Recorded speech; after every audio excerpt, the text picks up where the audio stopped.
الحمد لله رب العالمين. الحمد لله الذي خلق السماوات والأرض وجعل الظلمات والنور. اللهم صل على سيدنا محمد.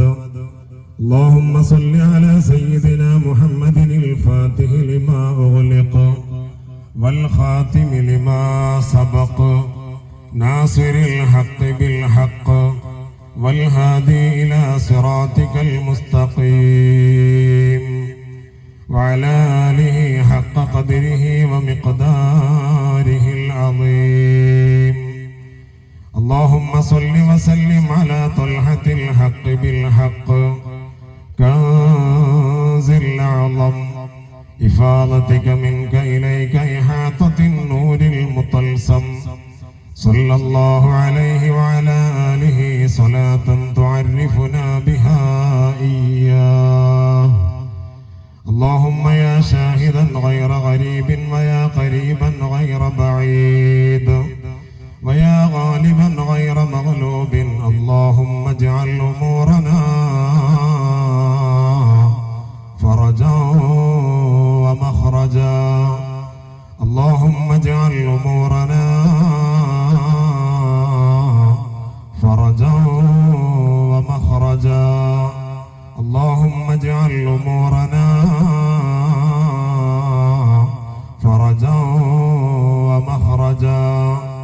سبحان الله سبحان الله عدد ما خلق في الأرض، سبحان الله عدد ما بين ذلك، والحمد لله مثل ذلك، والله أكبر مثل ذلك، ولا إله إلا الله مثل ذلك، ولا حول ولا قوة إلا بالله العلي العظيم.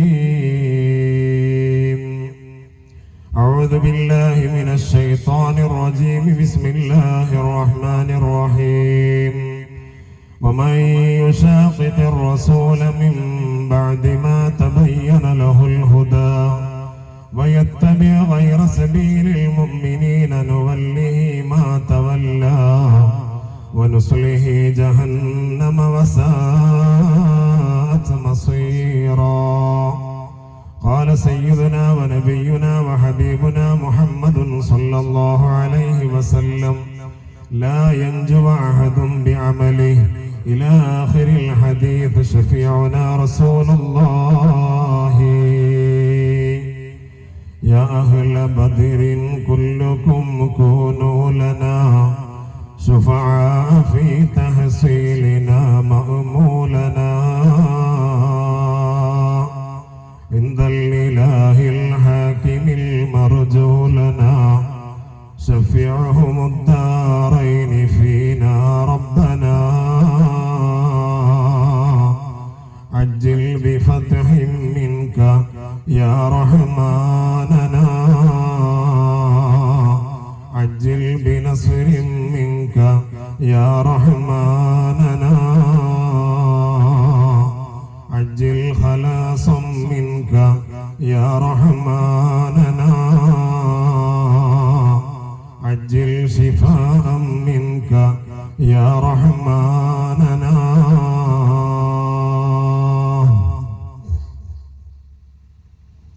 ഏറ്റവും സ്നേഹ ബഹുമാന ആദരവുകൾ നിറഞ്ഞ ഈ മഹല്ലത്തിന്റെ അമരക്കാരൻ അഭിവന്യരായ സുലൈമാൻ ഹാജി, അതുപോലെ തന്നെ പരിപാവനമായ സദസ്സിന്റെ സംഘാടകർ, പ്രിയ സുഹൃത്ത് അബ്ദുറൌഫ് ബാഖവി ഉസ്താദ് അവർകൾ, മാതൃതുല്യം സ്നേഹിക്കുന്ന പ്രിയപ്പെട്ട ഉമ്മമാർ, സഹോദരിമാർ, വാത്സല്യനിധികളായ വിദ്യാർത്ഥി സുഹൃത്തുക്കളെ, അസ്സലാമു അലൈക്കും വറഹ്മത്തുള്ളാഹി വബറകാതുഹു. അല്ലാഹു സുബ്ഹാനഹു വ തആല നമ്മെ എല്ലാവരെയും കബൂൽ ചെയ്യട്ടെ. ഈ പരിശുദ്ധമായ സദസ്സിൽ ഒരുമിച്ച് കൂടിയതിന്റെ ബറക്കത്ത് കൊണ്ട് ഈ ലോകത്തിൽ നിന്ന് വിട പറയുമ്പോൾ ലാ ഇലാഹ ഇല്ലല്ലാഹ് എന്ന കലിമ ഒരാളുടെയും സഹായമില്ലാതെ ഉറക്കെ പറഞ്ഞ് സന്തോഷത്തോടെ മരിക്കാനുള്ള മഹാഭാഗ്യം അല്ലാഹു നമുക്കെല്ലാവർക്കും നസീബാക്കി തരട്ടെ.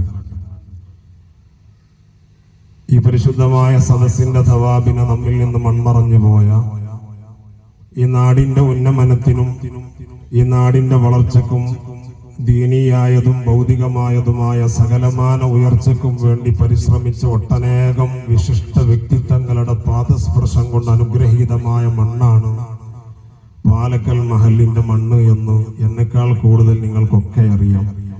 അവരെല്ലാവരും ഇന്ന് നമ്മുടെ പള്ളിയുടെ ഖബർസ്ഥാനിൽ അന്ത്യവിശ്രമം കൊള്ളുന്നവരാണ്. അല്ലാഹു സുബ്ഹാനഹു വ തആല ഈ പരിപാവനമായ സദസ്സിന്റെ തവാബിനെ ഈ സായത്തിൽ തന്നെ അവരുടെ ഖബറിലേക്ക് അല്ലാഹു എത്തിച്ചു കൊടുക്കട്ടെ. പ്രത്യേകിച്ച് ഈ ആരുടെ നാമധേയത്തിലാണോ ഈ നഗരി ഒരുക്കിയിട്ടുള്ളതെന്ന് നമുക്ക് ഓരോരുത്തർക്കും അറിയാം. നമ്മുടെ അബൂബക്കറുമല്ല, അതുപോലെ തന്നെ നമ്മളൊക്കെ വളരെ സ്നേഹവാത്സല്യത്തോടെ വിളിച്ചിരുന്ന വലിയ ഉസ്താദ്, ബാവ ഉസ്താദ്, അങ്ങനെ തുടങ്ങി ഈ നാട്ടുകാരും അല്ലാത്തവരുമായ ഒട്ടനേകം വിശിഷ്ട വ്യക്തിത്വങ്ങളുടെ തഴുകലും തലോടലും ഏറ്റ ഒരാളാണ് ഞാൻ. അതുകൊണ്ട് തന്നെ ആദ്യമായി അള്ളാഹു അവിടെ ഖബർ സ്വർഗമാക്കി കൊടുക്കട്ടെ എന്ന് ആത്മാർത്ഥമായി ദുആ ചെയ്യുകയാണ്. ഒരു പിതാവ് ഒരു മകന്റെ ഉയർച്ചയ്ക്ക് വേണ്ടി എത്രത്തോളം ആഗ്രഹിക്കുമോ അതിനേക്കാൾ ഉപരി ആഗ്രഹിച്ചവരാണ് ഇന്നാട്ടുകാരായ പല കാരണവന്മാരും. അതിനു വേണ്ട എല്ലാവിധ ഊടും ഭാവവും നൽകി സാമ്പത്തികവും ശാരീരികവും ഏതെല്ലാം വിധത്തിൽ സഹായിക്കാൻ സാധിക്കുമോ അങ്ങനെയൊക്കെ ചെയ്ത എത്രയോ ആളുകളുണ്ട്. അതുപോലെ തന്നെ സ്വന്തം മക്കൾക്ക് നല്ല ഭക്ഷണം കൊടുത്തില്ലെങ്കിലും നല്ല ഭക്ഷണം തന്ന് പോറ്റി വളർത്തിയ എത്രയോ ഉമ്മമാരുണ്ട്. അള്ളാഹുടൊക്കെ ഖബർ സന്തോഷാക്കി കൊടുക്കട്ടെ. അള്ളാഹുവേ മജ്ലിസിന്റെ തവാബിനെ എന്നല്ല, ഏതൊക്കെ സദസ്സുകളിൽ എവിടെയൊക്കെ പ്രസംഗിക്കുന്നുണ്ടോ അതല്ല, എൻ്റെ ജോലി സ്ഥലത്ത് ഞാൻ ദുആ ചെയ്യുന്നുണ്ടോ, ഞാൻ എൻ്റെ പഠിച്ച മഹല്ലത്തിന് വേണ്ടി, ഞാൻ ജോലി ചെയ്യുന്ന സ്ഥലത്തുള്ള ആളുകൾ ഇപ്പോഴുണ്ട് ഇവിടെ, പഠിച്ച മഹല്ലത്ത് പഠിച്ച കാലം തൊട്ട് ഇന്നവരെ സേവനം ചെയ്ത മഹല്ലത്തുകാർക്കൊക്കെ ഞാൻ ദുആ ചെയ്യാറുണ്ട്. അള്ളാഹു അത് കബൂലാക്കട്ടെ. എല്ലാറ്റിലും ഉപരി നമ്മുടെ ഈ സ്നേഹം അള്ളാഹു സ്വർഗം വരെ എത്തിക്കട്ടെ. ഇത്തിരി നേരം വൈകിയിട്ടുണ്ട്, അത് എൻ്റെ കുറ്റമല്ല. ഞാൻ ഏകദേശം 10 മണിയുടെ മുന്നേ എത്താൻ പടിയില്ല. ഇന്നലെ നേരം വൈകി, ഇനി ഇന്നും നേരം വൈകിക്കണ്ട എന്നുള്ള നിലയ്ക്ക് ഞാൻ നേരത്തെ തന്നെ എത്തിയിട്ടുണ്ട്. പക്ഷെ ഞങ്ങൾ ആളുകൾ വരാനുള്ളൊരു പ്രയാസം കൊണ്ടാണ്. സന്ദർഭോചിതമായിട്ട് പറയാണ്, നമ്മളൊന്ന് വന്ന് പങ്കെടുത്തു കൊടുത്താൽ മതി. പക്ഷെ ഇത് ഇങ്ങനെ എത്ര ചെറിയ സദസ്സാണെങ്കിലും ഇത് തട്ടിക്കൂട്ടാൻ ഇതിന്റെ പിന്നിൽ പ്രവർത്തിക്കുന്നതിന്റെ സംഘാടകർ അവരൊക്കെ എന്റെ സഹോദര തുല്യരാണ്. അവരൊക്കെ അടിച്ച ടെൻഷൻ എത്രയായിരിക്കും. ഏതായിരുന്നാലും അല്ലാഹു സുബ്ഹാനഹു വ തആല നമ്മുടെ ഈ സംഗമം നമ്മിൽ നിന്ന് സ്വീകരിക്കട്ടെ. കൂടുതൽ ആമുഖമില്ലാതെ നേരെ വിഷയത്തിലേക്ക് പോവുകയാണ്. എല്ലാ പ്രതിസന്ധികളെയും തരണം ചെയ്യാൻ റബ്ബിലേക്ക് തിരിയുക എന്നതാണ് ഇന്നത്തെ നമ്മുടെ ചർച്ചാ വിഷയം. നാം ജീവിക്കുന്ന ഈ കാലഘട്ടം എന്ന് പറയുന്നത് തന്നെ ഒട്ടനേകം പ്രതിസന്ധികളുടെ കൂമ്പാരങ്ങളിലൂടെയാണ് ഓരോ നിമിഷങ്ങളും കടന്നുപോയിക്കൊണ്ടിരിക്കുന്നത്. ഓരോ ദിവസങ്ങളല്ല, ഓരോ നിമിഷങ്ങളും കടന്നുപോയിക്കൊണ്ടിരിക്കുന്നത്. ഏത് പ്രതിസന്ധികളിൽ നിന്നും പരിഹാരം ലഭിക്കണമെങ്കിൽ നമ്മളൊന്ന് പഴമയിലേക്ക് തിരിച്ചു നടക്കൽ അത്യാവശ്യമാണ്. നമ്മുടെ നാടുകൾക്കൊക്കെ ഒരു പാരമ്പര്യമുണ്ടായിരുന്നു. ആ ദീനിയായ ചൈതന്യം എന്നാണോ നമ്മിൽ നിന്ന് അസ്തമിക്കാൻ തുടങ്ങിയത് അന്നു മുതൽ പ്രയാസങ്ങളുടെ, പ്രതിസന്ധികളുടെ ഓരോ അസ്ത്രങ്ങൾ നമുക്ക് നേരെ തിരിയാൻ തുടങ്ങിയിട്ടുണ്ട്. 1600 കൊല്ലം മുമ്പ് ഹബീബായ മുത്തനബി സല്ലല്ലാഹു അലൈഹി വസല്ലമ തങ്ങൾ പഠിപ്പിച്ച ഹദീസ് ഈ സായത്തിൽ നമ്മൾ ഓർത്തു പോവുകയാണ്. ഇന്ന് കേൾക്കുന്ന വാർത്തകൾ 1-2 ദിവസമായി നമ്മളൊക്കെ വലിയ പ്രയാസങ്ങളിലാണ്. യുദ്ധത്തിന്റെ ഭീകരാന്തരീക്ഷത്തിലാണ്. നമ്മുടെ മനസ്സ് മുഴുവനും നടുങ്ങിക്കൊണ്ടിരിക്കുകയാണ്. നമ്മുടെ ഒരു ചാൻ വയറിന് വേണ്ടി നമ്മുടെ ഒറ്റവരും ഉടയവരും ഒക്കെ വിദേശ രാജ്യത്ത് പോയി അധ്വാനിച്ചു കൊണ്ടിരിക്കുകയാണ്. അവരുടെ അവസ്ഥ എന്താകുമെന്ന് ഓർത്ത് വിഷമിക്കുന്നവരാണ് നമ്മളൊക്കെ. അള്ളാഹുവേ, ഞങ്ങളുടെ വേണ്ടപ്പെട്ടവരെ കണ്ണെത്താത്ത ദൂരത്ത് കൊണ്ടുപോയിട്ട് കഷ്ടപ്പെടുത്തല്ല തമ്പുരാന്. അള്ളാഹുവേ, ലോക ജനതയ്ക്ക് സമാധാനം നൽകണേ അല്ലാ. അതുകൊണ്ട് പ്രിയപ്പെട്ടവരെ, സമാധാനം എന്നൊരവസ്ഥയിലേക്ക് നമ്മൾ എത്തണോ, നമ്മളൊന്ന് തിരിഞ്ഞു നടക്കേണ്ടതുണ്ട്. നാം ഇന്ന് വരെ സഞ്ചരിച്ചു പോന്ന വഴിയിൽ നിന്നൊന്ന് പുറകോട്ട് സഞ്ചരിച്ചെങ്കിൽ മാത്രമേ നമുക്ക് രക്ഷയുടെ വാതായനങ്ങളിലേക്ക് കടന്നു ചെല്ലാൻ സാധിക്കൂ എന്നതിൽ യാതൊരു സംശയവുമില്ല. അല്ലാഹു സുബ്ഹാനഹു വ തആല പറയുന്ന കാര്യങ്ങൾ ജീവിതത്തിൽ പകർത്താനും അതനുസരിച്ച് ജീവിക്കാനും അവസാനം ലാ ഇലാഹ ഇല്ലല്ലാഹ് എന്ന കലിമ പറഞ്ഞ് സന്തോഷത്തോടെ ഈ ലോകത്തിൽ നിന്ന് വിട പറയാനും അല്ലാഹു നമുക്ക് എല്ലാവർക്കും തൗഫീഖ് തന്ന് അനുഗ്രഹിക്കട്ടെ. ഞാൻ നേരത്തെ പറഞ്ഞു വെച്ച ഒരു ഹദീസിൽ നിന്ന് നമുക്ക് ആരംഭിക്കാം. ഹബീബായ മുത്തുനബി സല്ലല്ലാഹു അലൈഹി വസല്ലമ തങ്ങൾ ഒരിക്കൽ സ്വഹാബത്തിന്റെ മുന്നിൽ പറഞ്ഞു, സ്വഹാബ, ലാ യൻജു അഹദും ബിഅമലി, ഒരാളും അവന്റെ അമല് കൊണ്ട് രക്ഷപ്പെടില്ല. അഥവാ ചെയ്യുന്ന നിസ്കാരങ്ങളോ ചെയ്യുന്ന സദഖകളോ നാം അനുഷ്ഠിക്കുന്ന നോമ്പോ അതല്ലെങ്കിൽ ഹജ്ജോ ഉംറയോ ഒന്നും കൊണ്ടും തന്നെ ഒരാളും രക്ഷപ്പെടാൻ പോകുന്നില്ല. ഇത് കേട്ടപ്പോ സ്വഹാബത്ത് വല്ലാതെ സങ്കടപ്പെട്ടു പോയി. സ്വഹാബത്ത് ചോദിച്ചു, ഹബീബായ നബി തങ്ങളോട്, യാ റസൂലല്ലാഹ്, ഒരാളും രക്ഷപ്പെടില്ലെന്നല്ലേ അങ്ങ് പറഞ്ഞത്? അങ്ങയുടെ അവസ്ഥ എന്താ നബിയേ? അള്ളാന്റെ ഹബീബ് സ്വഹാബത്തിനോട് പറഞ്ഞു, സ്വഹാബ, ഒരാളും രക്ഷപ്പെടില്ലെന്ന് പറഞ്ഞാൽ വലാ അന, ഞാനും രക്ഷപ്പെടില്ല. ആ ഹബീബായ തങ്ങൾക്ക് വേണ്ടിയിട്ടാണ് അള്ളാഹു ആകാശമണ്ഡലങ്ങളെ പടച്ചത്. ആ ഹബീബിന് വേണ്ടിയാണ് അള്ളാഹു ഭൗമമണ്ഡലങ്ങളെ പടച്ചത്. ആറുകളും പുഴകളും സമതലങ്ങളും ജലാശയങ്ങളും പർവ്വതങ്ങളും എല്ലാം പടച്ചതാർക്ക് വേണ്ടിയാണോ? ആ ഹബീബായ തങ്ങളാണ് പറയുന്നത്, സ്വഹാബാ, ഞാനും രക്ഷപ്പെടൂല്ല. സ്വഹാബത്ത് കേട്ടപ്പോ വല്ലാതെ സങ്കടപ്പെട്ടു പോയി. ആ ഗദ്ഗദകണ്ഠരായി കരയുന്ന സ്വഹാബത്തിന്റെ മുന്നിൽ റസൂലുള്ളാഹി തങ്ങൾ ആശ്വാസത്തിന്റെ വാക്ക് പറഞ്ഞു കൊടുക്കുകയാണ്. സ്വഹാബ, ഒരാളും അമല് കൊണ്ട് രക്ഷപ്പെടൂല്ല, ഞാനും രക്ഷപ്പെടാൻ പോകുന്നില്ല. ഇല്ലാ അയ്യതഗമ്മദനി അല്ലാഹു ബിറഹ്മത്തിൻ മിൻഹു വഫളിൻ, അല്ലാഹു അവന്റെ കാരുണ്യം കൊണ്ട് അവന്റെ ഔദാര്യം കൊണ്ട് എന്നെ അങ്ങ് പൊതിഞ്ഞാലല്ലാതെ ഞാനും രക്ഷപ്പെടില്ല. സ്വഹാബ, ആരാ സഹോദരങ്ങളെ? ഹബീബായ മുത്തുനബി തങ്ങള്. ഹബീബായ തങ്ങളെ ഈ ലോകത്തേക്ക് പടക്കുന്നതിന്റെയും എത്രയോ യുഗാന്തരങ്ങൾക്ക് മുമ്പ് ഹബീബായ തങ്ങളുടെ പ്രകാശത്താന്ന് പടച്ചതല്ലേ. ഒരിക്കൽ ഹബീബായ തങ്ങൾ സയ്യിദുനാ മുഖറബുൽ അംലാക്ക് മലക്ക് ജിബ്രീൽ അലൈഹിസ്സലാത്തു വസ്സലാമിനോട് ചോദിച്ചല്ലോ, ജിബ്രീലെ, അങ്ങേക്ക് എത്ര വയസ്സായിട്ടുണ്ട്? ജിബ്രീൽ പറഞ്ഞു, ഇല്ല നബിയെ, എനിക്ക് എത്ര വയസ്സായെന്ന് കൃത്യമായി പറയാൻ എനിക്ക് സാധ്യമല്ല യാ റസൂലല്ലാഹ്. അള്ളാഹുവിന്റെ ഹബീബിനോട് ജിബ്രീൽ അലൈഹിസ്സലാം പറഞ്ഞു, എനിക്ക് എത്ര വയസ്സായെന്ന് കൃത്യമായി പറയാൻ എനിക്ക് സാധ്യമല്ല നബിയെ. ഒരു കാര്യം എനിക്ക് അങ്ങയോട് പറയാൻ സാധിക്കും. 70,000 വർഷത്തിൽ ഒരിക്കൽ ആകാശസീമയിൽ ഉദിക്കുന്ന ഒരു പ്രത്യേകതരം നക്ഷത്രമുണ്ട് നബിയെ. ആ നക്ഷത്രത്തെ 70,000 തവണ എന്റെ കണ്ണുകൊണ്ട് ഞാൻ കണ്ടിട്ടുണ്ട് യാ റസൂലല്ലാഹ്. ജിബ്രീൽ അലൈഹിസ്സലാമിന് എത്ര വയസ്സായെന്ന് മുത്തുനബിയുടെ ചോദ്യത്തിന്റെ മുന്നിൽ മറുപടി പറയാൻ ജിബ്രീൽ അലൈഹിസ്സലാമക്ക് സാധിച്ചിട്ടില്ല. പക്ഷേ റസൂലുള്ളാഹി തങ്ങളോട് പറഞ്ഞു കൊടുക്കുകയാണ്, ഒരു കാര്യം എനിക്ക് കൃത്യമായി പറയാൻ സാധിക്കും നബിയെ. 70,000 വർഷത്തിൽ ഒരിക്കൽ മാത്രമാണ് ആ നക്ഷത്രം ആകാശത്തുദിക്കുക. ആ നക്ഷത്രത്തെ 70,000 തവണ ഞാൻ കണ്ടിട്ടുണ്ട്. നമ്മുടെ മൊബൈലിൽ ഒന്ന് കാൽക്കുലേറ്റ് ചെയ്ത് നോക്ക് സഹോദര. 70,000 വർഷത്തിൽ ഒരിക്കൽ മാത്രമാണ് ആ നക്ഷത്രം ഉദിക്കുക. അതിനെ 70,000 തവണ കണ്ടിട്ടുണ്ട് സയ്യിദുനാ ജിബ്രീൽ അലൈഹിസ്സലാത്തു വസ്സലാം. അത് പറയേണ്ട താമസം ഹബീബായ തങ്ങൾ പറഞ്ഞു, എന്നാൽ ജിബ്രീലെ, 70,000 വർഷത്തിൽ ഒരിക്കൽ ഉദിക്കുന്ന പ്രത്യേകതരം നക്ഷത്രത്തെ നിങ്ങൾ 70,000 തവണ കണ്ടുവെന്ന് പറഞ്ഞല്ലോ.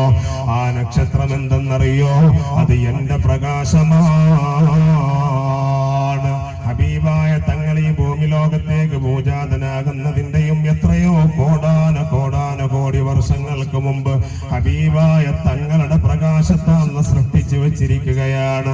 ആ ഹബീബായ തങ്ങളാണ് പറയുന്നത്, ഒരാളും അവരുടെ അമല് കൊണ്ട് രക്ഷപ്പെടൂല്ല.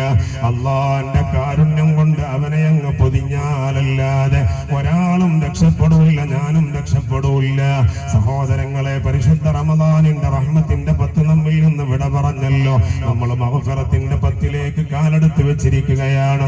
റഹ്മത്തിന്റെ 10ൽ ആരൊക്കെയാണ് പടച്ച റബ്ബിന്റെ റഹ്മത്തിന്റെ പട്ടികയിലുള്ളതെന്ന് ആർക്ക് പറയാൻ സാധിക്കും? അതുകൊണ്ട് നമ്മൾ എല്ലാവരും പടച്ച റബ്ബിന്റെ റഹ്മത്തിന് വില കൽപ്പിക്കേണ്ടവരാണ്. അഥവാ മുസ്തഫായ നബി തങ്ങൾ എന്താ പറഞ്ഞത്? അള്ളാന്റെ കാരുണ്യം കൊണ്ട് എന്നെ അങ്ങ് പൊതിഞ്ഞാലല്ലാതെ ഒരാളും രക്ഷപ്പെടൂല്ല, ഞാനും രക്ഷപ്പെടില്ല സ്വഹാബ. അതുകൊണ്ട് നമ്മുടെ ഹജ്ജിനേക്കാളും നമ്മുടെ ഉംറയേക്കാളും നമ്മുടെ നോമ്പിനേക്കാളും നമ്മുടെ ദാനധർമ്മങ്ങളെക്കാളും എന്തെല്ലാം ആരാധനാ കർമ്മങ്ങൾ അനുഷ്ഠിക്കുന്നുണ്ടോ എല്ലാറ്റിന്റെയും മേലെ നിൽക്കുന്ന നൽകുന്നത് പടച്ച റബ്ബിന്റെ റഹ്മത്താണ്, അവന്റെ കാരുണ്യമാണ്. ആ കാരുണ്യം ഉണ്ടായത് കൊണ്ടല്ലേ നമ്മൾ ഈ ഭൂമി ലോകത്ത് വസിക്കുന്നത്.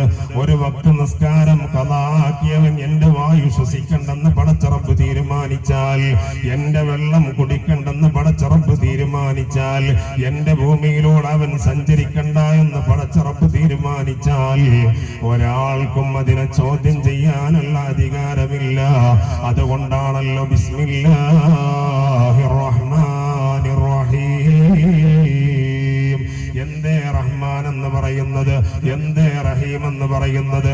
ഈ ലോകത്ത് പടച്ച റബ്ബിനെ അനുസരിച്ച് ജീവിക്കുന്നവനാവട്ടെ, പടച്ച റബ്ബിനെ ധിക്കരിച്ച് ജീവിക്കുന്ന തമ്മാടിയാവട്ടെ, എല്ലാവർക്കും പടച്ച റബ്ബ് കാരുണ്യമാണ്. ആ കാരുണ്യത്തോടു കൂടെയല്ലേ നമ്മൾ ജീവിക്കുന്നത്. അതുകൊണ്ട് ഹബീബായ തങ്ങൾ നമ്മളോട് പറയുകയാണ്, ഒരാളും അമല് കൊണ്ട് രക്ഷപ്പെടാൻ പോകുന്നില്ല. സഹോദര, ഇന്ന് ഇങ്ങനെയുള്ള ഈമാനികമായ ആവേശങ്ങൾ നമ്മിൽ നിന്ന് അസ്തമിക്കുകയാണ്. ഏത് മജ്‌ലിസുകൾ എത്രയോ 10-15 വർഷങ്ങൾക്ക് മുമ്പ് നമ്മുടെ നാട്ടിലൊരു മജ്‌ലിസ് സംഘടിപ്പിച്ചാൽ എത്രയോ തവണ അതിനു വേണ്ടി കസേരയും സ്റ്റൂളും നമ്മൾ കൊണ്ടുവരേണ്ട സാഹചര്യമാണ്. ഇന്ന് ഇറക്കി വെച്ച സ്റ്റൂളിൽ ഇരിക്കാനുള്ള ആളുകൾ പോലുമില്ല. എന്തേ അതിന്റെ കാരണമെന്നറിയോ? ബദൽ ഇസ്ലാമു ഗരീബാ വസയഊദു കമാ ബദാ ശഫീഉനാ റസൂലുള്ളാഹ്. നമ്മിൽ നിന്ന് ഈമാനികമായ ആവേശം അസ്തമിച്ചു കൊണ്ടിരിക്കുകയാണ്. അല്ലാഹുവേ, ഞങ്ങൾക്ക് ഈമാൻ നിലനിർത്തി തരണേ അല്ലാഹ്. അതിന് സഹോദര, ഞാൻ നേരത്തെ പറഞ്ഞല്ലോ, എല്ലാ പ്രതിസന്ധികളിൽ നിന്നും എല്ലാ പ്രയാസങ്ങളിൽ നിന്നും നമുക്ക് പരിഹാരം ലഭിക്കണോ? നാം തിരിഞ്ഞു നടക്കേണ്ടത് ഖാലിഖായ റബ്ബിലേക്കാണ്. അങ്ങനത്തെ അവസ്ഥയിലേക്ക് നമ്മുടെ ചുറ്റുപാട് എത്തിയാലല്ലാതെ ഒരിക്കലും തന്നെ രക്ഷപ്പെടാൻ സാധ്യമല്ല. മഹാനാകുന്ന നമ്മുടെ മദ്ഹബിന്റെ ഇമാം മുഹമ്മദ് ഇബ്നു ഇദ്രീസ് ശാഫിഈ തങ്ങളുടെ അടുക്കൽ വന്നുകൊണ്ട് അതാ ഒരു ചെറുപ്പക്കാരൻ ചോദിക്കുകയാണ്, അല്ലയോ ഇമാം അവറുകളെ, അല്ലാഹ് ഉണ്ട് എന്നതിന് വല്ല തെളിവുമുണ്ടോ? എല്ലാവരും പറയുന്നുണ്ടല്ലോ പടച്ച റബ്ബുണ്ടെന്ന്, പക്ഷേ എന്താണ് അല്ലാഹു ഉണ്ട് എന്നതിന്റെ തെളിവ് എന്ന് ഒരു ചെറുപ്പക്കാരൻ വന്നുകൊണ്ട് മഹാനാകുന്ന നമ്മുടെ ശാഫിഈ മദ്ഹബിന്റെ ഇമാമായ മുഹമ്മദ് ഇബ്നു ഇദ്രീസ് ശാഫിഈ തങ്ങളുടെ അടുക്കൽ വന്നുകൊണ്ട് ചോദിച്ചപ്പോ അവരൊന്നും നമ്മളെ പോലെയുള്ള ആളുകളല്ലല്ലോ. അവരെല്ലാം നമ്മുടെ ഖൽബിന്റെ ഉള്ളു കണ്ടുകൊണ്ട് സംസാരിക്കുന്നവരാ. അങ്ങനെയുള്ള മഹാന്മാര് ജീവിച്ച മണ്ണാ നമ്മുടെ മഹല്ലത്തിന്റെ മണ്ണ്. അല്ലാഹുവേ, അവരുടെ പാരത്രിക ദറജ ഉയർത്തണേ അല്ലാഹ്. അല്ലാഹുവേ, അവരോടൊപ്പം ഞങ്ങളെ സ്വർഗ്ഗത്തിൽ ഒരുമിപ്പിക്കണേ അല്ലാഹ്. ജന്നത്തുൽ ഫിർദൗസിൽ ഒരുമിപ്പിക്കണേ അല്ലാഹ്. അതുകൊണ്ട് മഹാനായ ഇമാം അവറുകൾ പറയുകയാണ്, അല്ലാഹ് ഉണ്ടോ എന്ന വലിയ വലിയ കാലിക പ്രശസ്തമായ ചോദ്യത്തിന്റെ മുന്നിൽ വളരെ സരളമായ ശൈലിയിൽ ഇമാം അവറുകൾ മറുപടി കൊടുക്കുകയാണ്. അതേ, അല്ലാഹ് ഉണ്ട് എന്നതിനൊട്ടനേകം തെളിവുകളുണ്ടല്ലോ. ഇമാം അവറുകൾ ചോദിക്കുകയാണ് ആ ചെറുപ്പക്കാരനോട്, മൾബറിയുടെ ഇല കണ്ടിട്ടുണ്ടോ? മൾബറിയുടെ ഇല കണ്ടിട്ടുണ്ടോ എന്നാണ് മഹാനായ ഇമാമുന ശാഫിഈ തങ്ങളുടെ ചോദ്യം. ചോദ്യകർത്താവിന്റെ ചോദ്യം അല്ലാഹ് ഉണ്ട് എന്നതിന് വല്ല തെളിവുമുണ്ടോ എന്നാണ്. പക്ഷേ ഇമാം അവറുകൾ കൊടുത്ത മറുപടിയോ, മൾബറിയുടെ ഇല കണ്ടിട്ടുണ്ടോ? ആ ചെറുപ്പക്കാരൻ പറഞ്ഞു, അതെ, മൾബറിയുടെ ഇല കണ്ടിട്ടുണ്ട്. എന്നാൽ തേനീച്ച മൾബറിയുടെ ഇല കഴിക്കാറുണ്ട്. തേനീച്ച കഴിക്കുന്നത് മൾബറിയുടെ ഇലയാണെങ്കിലും അതിൽ നിന്ന് നിർഗളിക്കുന്നത് നല്ല സംശുദ്ധമായ മാധുര്യമുള്ള തേനായിട്ടാണ് അത് പുറത്തേക്ക് വരുന്നത്. അതുപോലെ പട്ടുനൂൽപ്പുഴ മൾബറിയുടെ ഇല കഴിക്കാറുണ്ട്. പക്ഷേ പട്ടുനൂൽപ്പുഴ കഴിച്ചത് മൾബറിയുടെ ഇലയാണെങ്കിലും അതിൽ നിന്ന് വരുന്ന വിസർജ്യം എന്ന് പറയുന്നത്, ലോകത്ത് വിലമതിക്കുന്ന ഏതെങ്കിലും വസ്തുക്കൾ ഉണ്ടെങ്കിൽ അതിന്റെ കൂട്ടത്തിൽ ഇടം പിടിച്ച നല്ല മുന്തിയ തരം പട്ടായിട്ടാണ് പട്ടുനൂൽപ്പുഴ വിസർജിക്കുന്നത്. അതുപോലെ തന്നെ കസ്തൂരിമാനും മൾബറിയുടെ ഇല കഴിക്കാറുണ്ട്. പക്ഷേ കസ്തൂരിമാൻ കഴിക്കുന്നത് മൾബറിയുടെ ഇലയാണെങ്കിലും ആ കസ്തൂരിമാൻ അതിൽ നിന്ന് നിർഗളിക്കുന്നത് നല്ല സുഗന്ധപൂരിതമായ കസ്തൂരിയായിട്ടാണ്. എന്തേ സഹോദരങ്ങളെ, 3 ജീവികളും കടിച്ചത് ഒരേ വസ്തുവാണ്, ഒരേ മൂലകങ്ങളാണ്.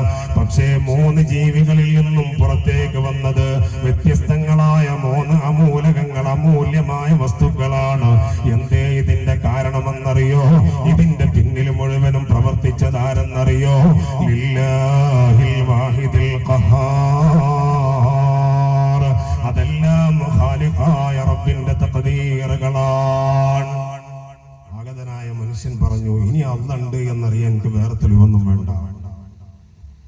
അപ്പൊ ആരാണോ ചോദ്യകർത്താവെങ്കിൽ അവരുടെ ഉള്ളു പരിശോധിച്ചിട്ടുള്ള മറുപടി.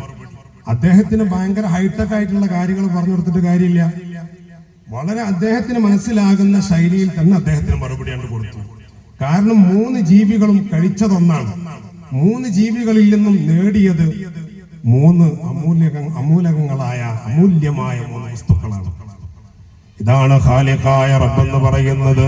എല്ലാത്തിന്റെയും പിന്നിൽ പ്രവർത്തിക്കുന്നത് ഖാലിഖായ തമ്പുരാനാണ്. അതുകൊണ്ട് തന്നെയാണല്ലോ പടച്ച റബ്ബ് ഹബീബായ തങ്ങളുടെ നൂറില്ലാതെ, അവിടുത്തെ പ്രകാശമില്ലാതെ ഈ ഭൂമി ലോകത്ത് ഒന്നും തന്നെ പടച്ചിട്ടില്ല. റസൂലുള്ളാഹിന്റെ പ്രകാശമില്ലാത്ത ഒന്നും തന്നെ ഭൂമി ലോകത്തല്ല പടച്ചിട്ടില്ല. അതുകൊണ്ടല്ലേ ചരിത്രം നമ്മളെ പഠിപ്പിക്കുന്നത് മഹാനാകുന്ന ആദം നബി അലൈഹി സ്വലാത്തു വസ്സലാമിന് സുജൂദ് ചെയ്യാൻ ഇബ്ലീസിനോട് പടച്ച റബ്ബ് കൽപ്പിച്ചപ്പോ ഇബ്ലീസ് അതിൽ നിന്ന് മാറുകയല്ലേ ചെയ്തത്. ഇബ്ലീസ് പറഞ്ഞു, ആദമിനെ മണ്ണ് കൊണ്ടല്ലേ പടച്ചത്, എന്നെ തീ കൊണ്ടാണല്ലോ പടച്ചത്, അതുകൊണ്ട് ആദമിനെക്കാളും മേലെ നിൽക്കുന്നത് ഞാനാണ് എന്നൊരു അഹങ്കാരമല്ലേ ഇബ്ലീസിന്റെ അടുക്കൽ നിന്ന് വന്നത്. അതല്ലേ ചരിത്രം നമ്മളെ പഠിപ്പിച്ചത്.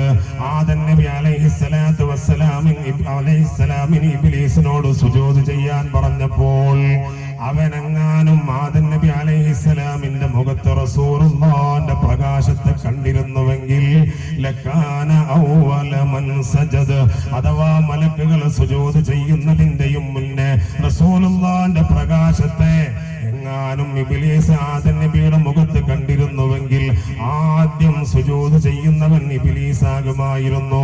പക്ഷേ റസൂലുള്ളാഹിന്റെ പ്രകാശത്തെ കാണാനുള്ള തൗഫീഖ് ഇബ്ലീസിന് അല്ലാഹു കൊടുത്തിട്ടില്ല. അതുപോലെ തന്നെ ഖലീലുല്ലാഹി ഇബ്രാഹിം നബി അലൈഹിസ്സലാമിനെ തീക്കുണ്ടാരത്തിലേക്ക് വലിച്ചെറിഞ്ഞ ഒരു സർവാധിപതിയും സ്വേച്ഛാധിപതിയുമായ ഒരു രാജാവിനെ കുറിച്ച് കേട്ടിട്ടില്ലേ? നമ്രൂദ് എന്ന് പറയുന്ന ഒരു ധിക്കാരിയായ ഭരണാധികാരി. ആ ധിക്കാരി ചെയ്തതെന്തെന്നറിയോ? മഹാനാകുന്ന ഇബ്രാഹിം നബി അലൈഹിസ്സലാത്തു വസ്സലാമിനെ തീക്കുണ്ടാരത്തിലേക്ക് വലിച്ചെറിയുകയാണ്. മാത്രമല്ല തീയിൽ കിടന്ന് വെന്തുരുകിയിട്ട് തലയോട്ടി പൊട്ടിത്തെറിക്കുന്ന ദാരുണമായ രംഗം കാണാൻ ആ നമ്രൂദിന്റെ പൊന്നുമോൾ റഹീമ തന്റെ കൊട്ടാരത്തിന്റെ മുകളിലേക്ക് പാഞ്ഞു കയറുകയാണ്. ബഹുമാനപ്പെട്ട ഖലീലുല്ലാഹി ഇബ്രാഹിം നബി അലൈഹിസ്സലാത്തു വസ്സലാമിന്റെ തലയോട്ടി പൊട്ടിത്തെറിക്കുന്ന രംഗം കാണാൻ. പക്ഷേ സഹോദരങ്ങളെ, ചരിത്രം അവിടെയും നമ്മളോട് പഠിപ്പിച്ചതെന്താണ്? എങ്ങാനും ഇബ്രാഹിം നബി അലൈഹിസ്സലാമിന്റെ പൂമുഖത്ത് റസൂലുള്ളാഹിന്റെ പൂനിലാവ് പെയ്യുന്ന പൂർണ്ണചന്ദ്രന്റെ ശോഭ പോലെ വെട്ടിത്തിളങ്ങുന്ന മുഖത്തിന്റെ പ്രകാശം ഇബ്രാഹിം നബി അലൈഹിസ്സലാമിന്റെ മുഖത്തെങ്ങാനും നമ്രൂദ് കണ്ടിരുന്നുവെങ്കിൽ അബദൽ ജലീല മഅൽ ഖലീലി വമാ അനദ്, ഇബ്രാഹിം നബിയെ തീക്കുണ്ടാരത്തിലേക്ക് വലിച്ചെറിയുന്നതിന് പകരം ഇബ്രാഹിം നബിയുടെ കൂടെ ഇരുന്നു കൊണ്ട് പടച്ച റബ്ബിനെ ഇബാദത്ത് ചെയ്യുമായിരുന്നു. ആ ഇബ്രാഹിം നബിയെ തീക്കുണ്ടാരത്തിലേക്ക് വലിച്ചെറിഞ്ഞപ്പോഴോ അവിടെ സംഭവിച്ചത് വലിയ മഹാത്ഭുതമാണ് സംഭവിച്ചു പോയത്. ഇബ്രാഹിം നബി തീക്കുണ്ടാരത്തിനകത്ത് നല്ലൊരു പൂന്തോട്ടത്തിൽ വിശ്രമത്തിലാണ്. അത് പരിശുദ്ധമായ ഖുർആൻ തന്നെ നമ്മളെ പഠിപ്പിച്ചതാണല്ലോ. ആ തലയോട്ടി പൊട്ടിത്തെറിക്കുന്ന ദാരുണമായ സ്ഫോടനം കാണാൻ വേണ്ടി ഓടിക്കയറിയ റഹീമ കാണുന്നത്, നമ്രൂദിന്റെ പൊന്നുമോള് കാണുന്നത്, ഇബ്രാഹിം നബി അലൈഹിസ്സലാം തീക്കുണ്ടാരത്തിന്റെ മധ്യത്തിൽ നല്ലൊരു പൂന്തോപ്പിൽ ഇങ്ങനെ വിശ്രമിക്കുകയാണ്. ഉടനെ താഴെ ഇറങ്ങി വന്നുകൊണ്ട് പറയുകയാണ്, അശ്ഹദു അല്ലാ ഇലാഹ ഇല്ലല്ലാഹ് വ അന്നക റസൂലുള്ളാഹ്. നമ്രൂദ് എന്ന് പറയുന്ന ധിക്കാരിയായ തമ്മാടിയായ ഭരണാധികാരിയുടെ പൊന്നുമോൾ റഹീമ ഇസ്ലാമിലേക്ക് കടന്നു വരികയാണ്. സഹോദരങ്ങളെ, നമ്മൾ മനസ്സിലാക്കണം, ഹബീബായ തങ്ങളുടെ പ്രകാശത്തിന്റെ പവർ അതാണ്. ആ ഹബീബായ തങ്ങളുടെ പ്രകാശമില്ലാതെ ഒന്നും തന്നെ ലോകത്തില്ല. ഈ കിടക്കുന്ന മണ്ഡരിയോട് ചോദിക്കുക, ആരാ ഹബീബായ തങ്ങളെന്ന്. റസൂലുള്ളാഹി തങ്ങളുടെ വീട് വളഞ്ഞിട്ട് ശത്രുക്കൾ വന്നപ്പോ അവിടെ നിന്ന് ഒരു പിടി മണ്ണെടുത്തിട്ട് യാസീൻ ഓതിയിട്ട് ആ ശത്രുക്കളുടെ മുന്നിലേക്ക് എറിഞ്ഞല്ലോ. ആ മണ്ഡരികളുടെ അനുയായികളാണിത്. അതുപോലെ തന്നെ നമ്മുടെ നാട്ടിൻ പുറങ്ങളിലുള്ള മരങ്ങളോട്, സസ്യലതാദികളോട് ചോദിക്കുക, ആരാ ഹബീബായ തങ്ങള്. ആ മരങ്ങള് മറുപടി പറയും, റസൂലുള്ളാഹി തങ്ങൾ വിസർജ ആവശ്യത്തിന് വേണ്ടി മറയായി വരാൻ കൽപ്പിച്ചപ്പോ കാലില്ലാതെ നടന്നു വന്ന് ഹബീബായ തങ്ങൾക്ക് മറ സൃഷ്ടിച്ചു കൊടുത്ത ആ മരങ്ങളുടെ അനുയായികളാണ് ഞങ്ങളെന്ന് മാനത്ത് തിളങ്ങുന്ന അമ്പിളിയോട് ചോദിക്കുക, ആരാ ഹബീബായ തങ്ങളെന്ന്. ആ അമ്പിളി പറയും, റസൂലുള്ളാഹിന്റെ കയ്യിന്റെ ആംഗ്യം കണ്ടപ്പോഴേക്ക് ജബൽ അബീ ഖുബൈസിന്റെയും ജബൽ മർവയുടെയും രണ്ട് ഭാഗങ്ങളിലേക്ക് രണ്ട് കീറായി മാറിപ്പോയ അമ്പിളിയാണത്. അങ്ങനെ സൂര്യനോട് ചോദിക്കുക, ആരാ ഹബീബായ തങ്ങളെന്ന്. അൾട്രാ വയലറ്റ് ഇൻഫ്രാറെഡ് രശ്മികൾ ഹബീബായ തങ്ങളെ ശരീരത്തിലേക്ക് ഇന്നേ വരെ പതിപ്പിച്ചിട്ടില്ല. അങ്ങനെ ഏതെടുത്ത് പരിശോധിക്കുകയാണെങ്കിലും ഹബീബായ തങ്ങളുടെ സാന്നിധ്യമില്ലാത്ത ഒന്നും തന്നെ ലോകത്തില്ല. ആ ഹബീബായ തങ്ങളാണ് നമ്മുടെ മാതൃകയാവേണ്ടത്. അവിടുന്ന് പറഞ്ഞതെന്താണ്? ഹബീബായ തങ്ങൾ നമുക്ക് കാണിച്ചു തന്ന മാർഗരേഖ എന്താണ്? സ്വഹാബത്തിന്റെ മുമ്പിൽ 1500 കൊല്ലങ്ങൾക്ക് മുമ്പ് ഹബീബായ തങ്ങളിൽ നേർരേഖ വരയ്ക്കുകയാണ്. നേരെ ഒരു വര വരച്ചിട്ട് പറഞ്ഞു, സ്വഹാബാ ഹാദാ സിറാത്തി മുസ്തഖീമാ, ഇതെന്റെ മുസ്തഖീമായ പാതയാണ്, ഇതിൽ യാതൊരു വളച്ചുകെട്ടുമില്ല, ഇതിന്റെ അഗ്രഭാഗം ചെന്നെത്തുന്നത് സുഖലോക സ്വർഗത്തിലാണ്. എന്നിട്ടൊരു വര അതിന്റെ താഴ്ഭാഗത്തു കൂടെ അതിന്റെ മുകളിലൂടെ അങ്ങും ഇങ്ങും വരച്ചിട്ട് പറഞ്ഞു, ഈ വരകളെല്ലാം വളഞ്ഞ പടികളാണ്, ഇതിന്റെ എല്ലാത്തിന്റെയും അഗ്രഭാഗം ചെന്ന് കിടക്കുന്നത് അങ്ങ് നരകത്തിലാണെന്ന് മുഹമ്മദ് മുസ്തഫ സല്ലല്ലാഹു അലൈഹി വസല്ലം തങ്ങൾ പഠിപ്പിക്കുകയാണ്. അതുകൊണ്ട് പ്രിയപ്പെട്ടവരെ, ഹബീബായ തങ്ങളെ പഠിപ്പിച്ചു തന്ന മുസ്തഖീമായ പാതയിലേക്കാണ് നമ്മൾ ചെല്ലേണ്ടത്. ആ പാതയിലൂടെ സഞ്ചരിക്കുമ്പോഴാണ് വിജയിക്കാൻ നമുക്ക് സാധിക്കുന്നത്.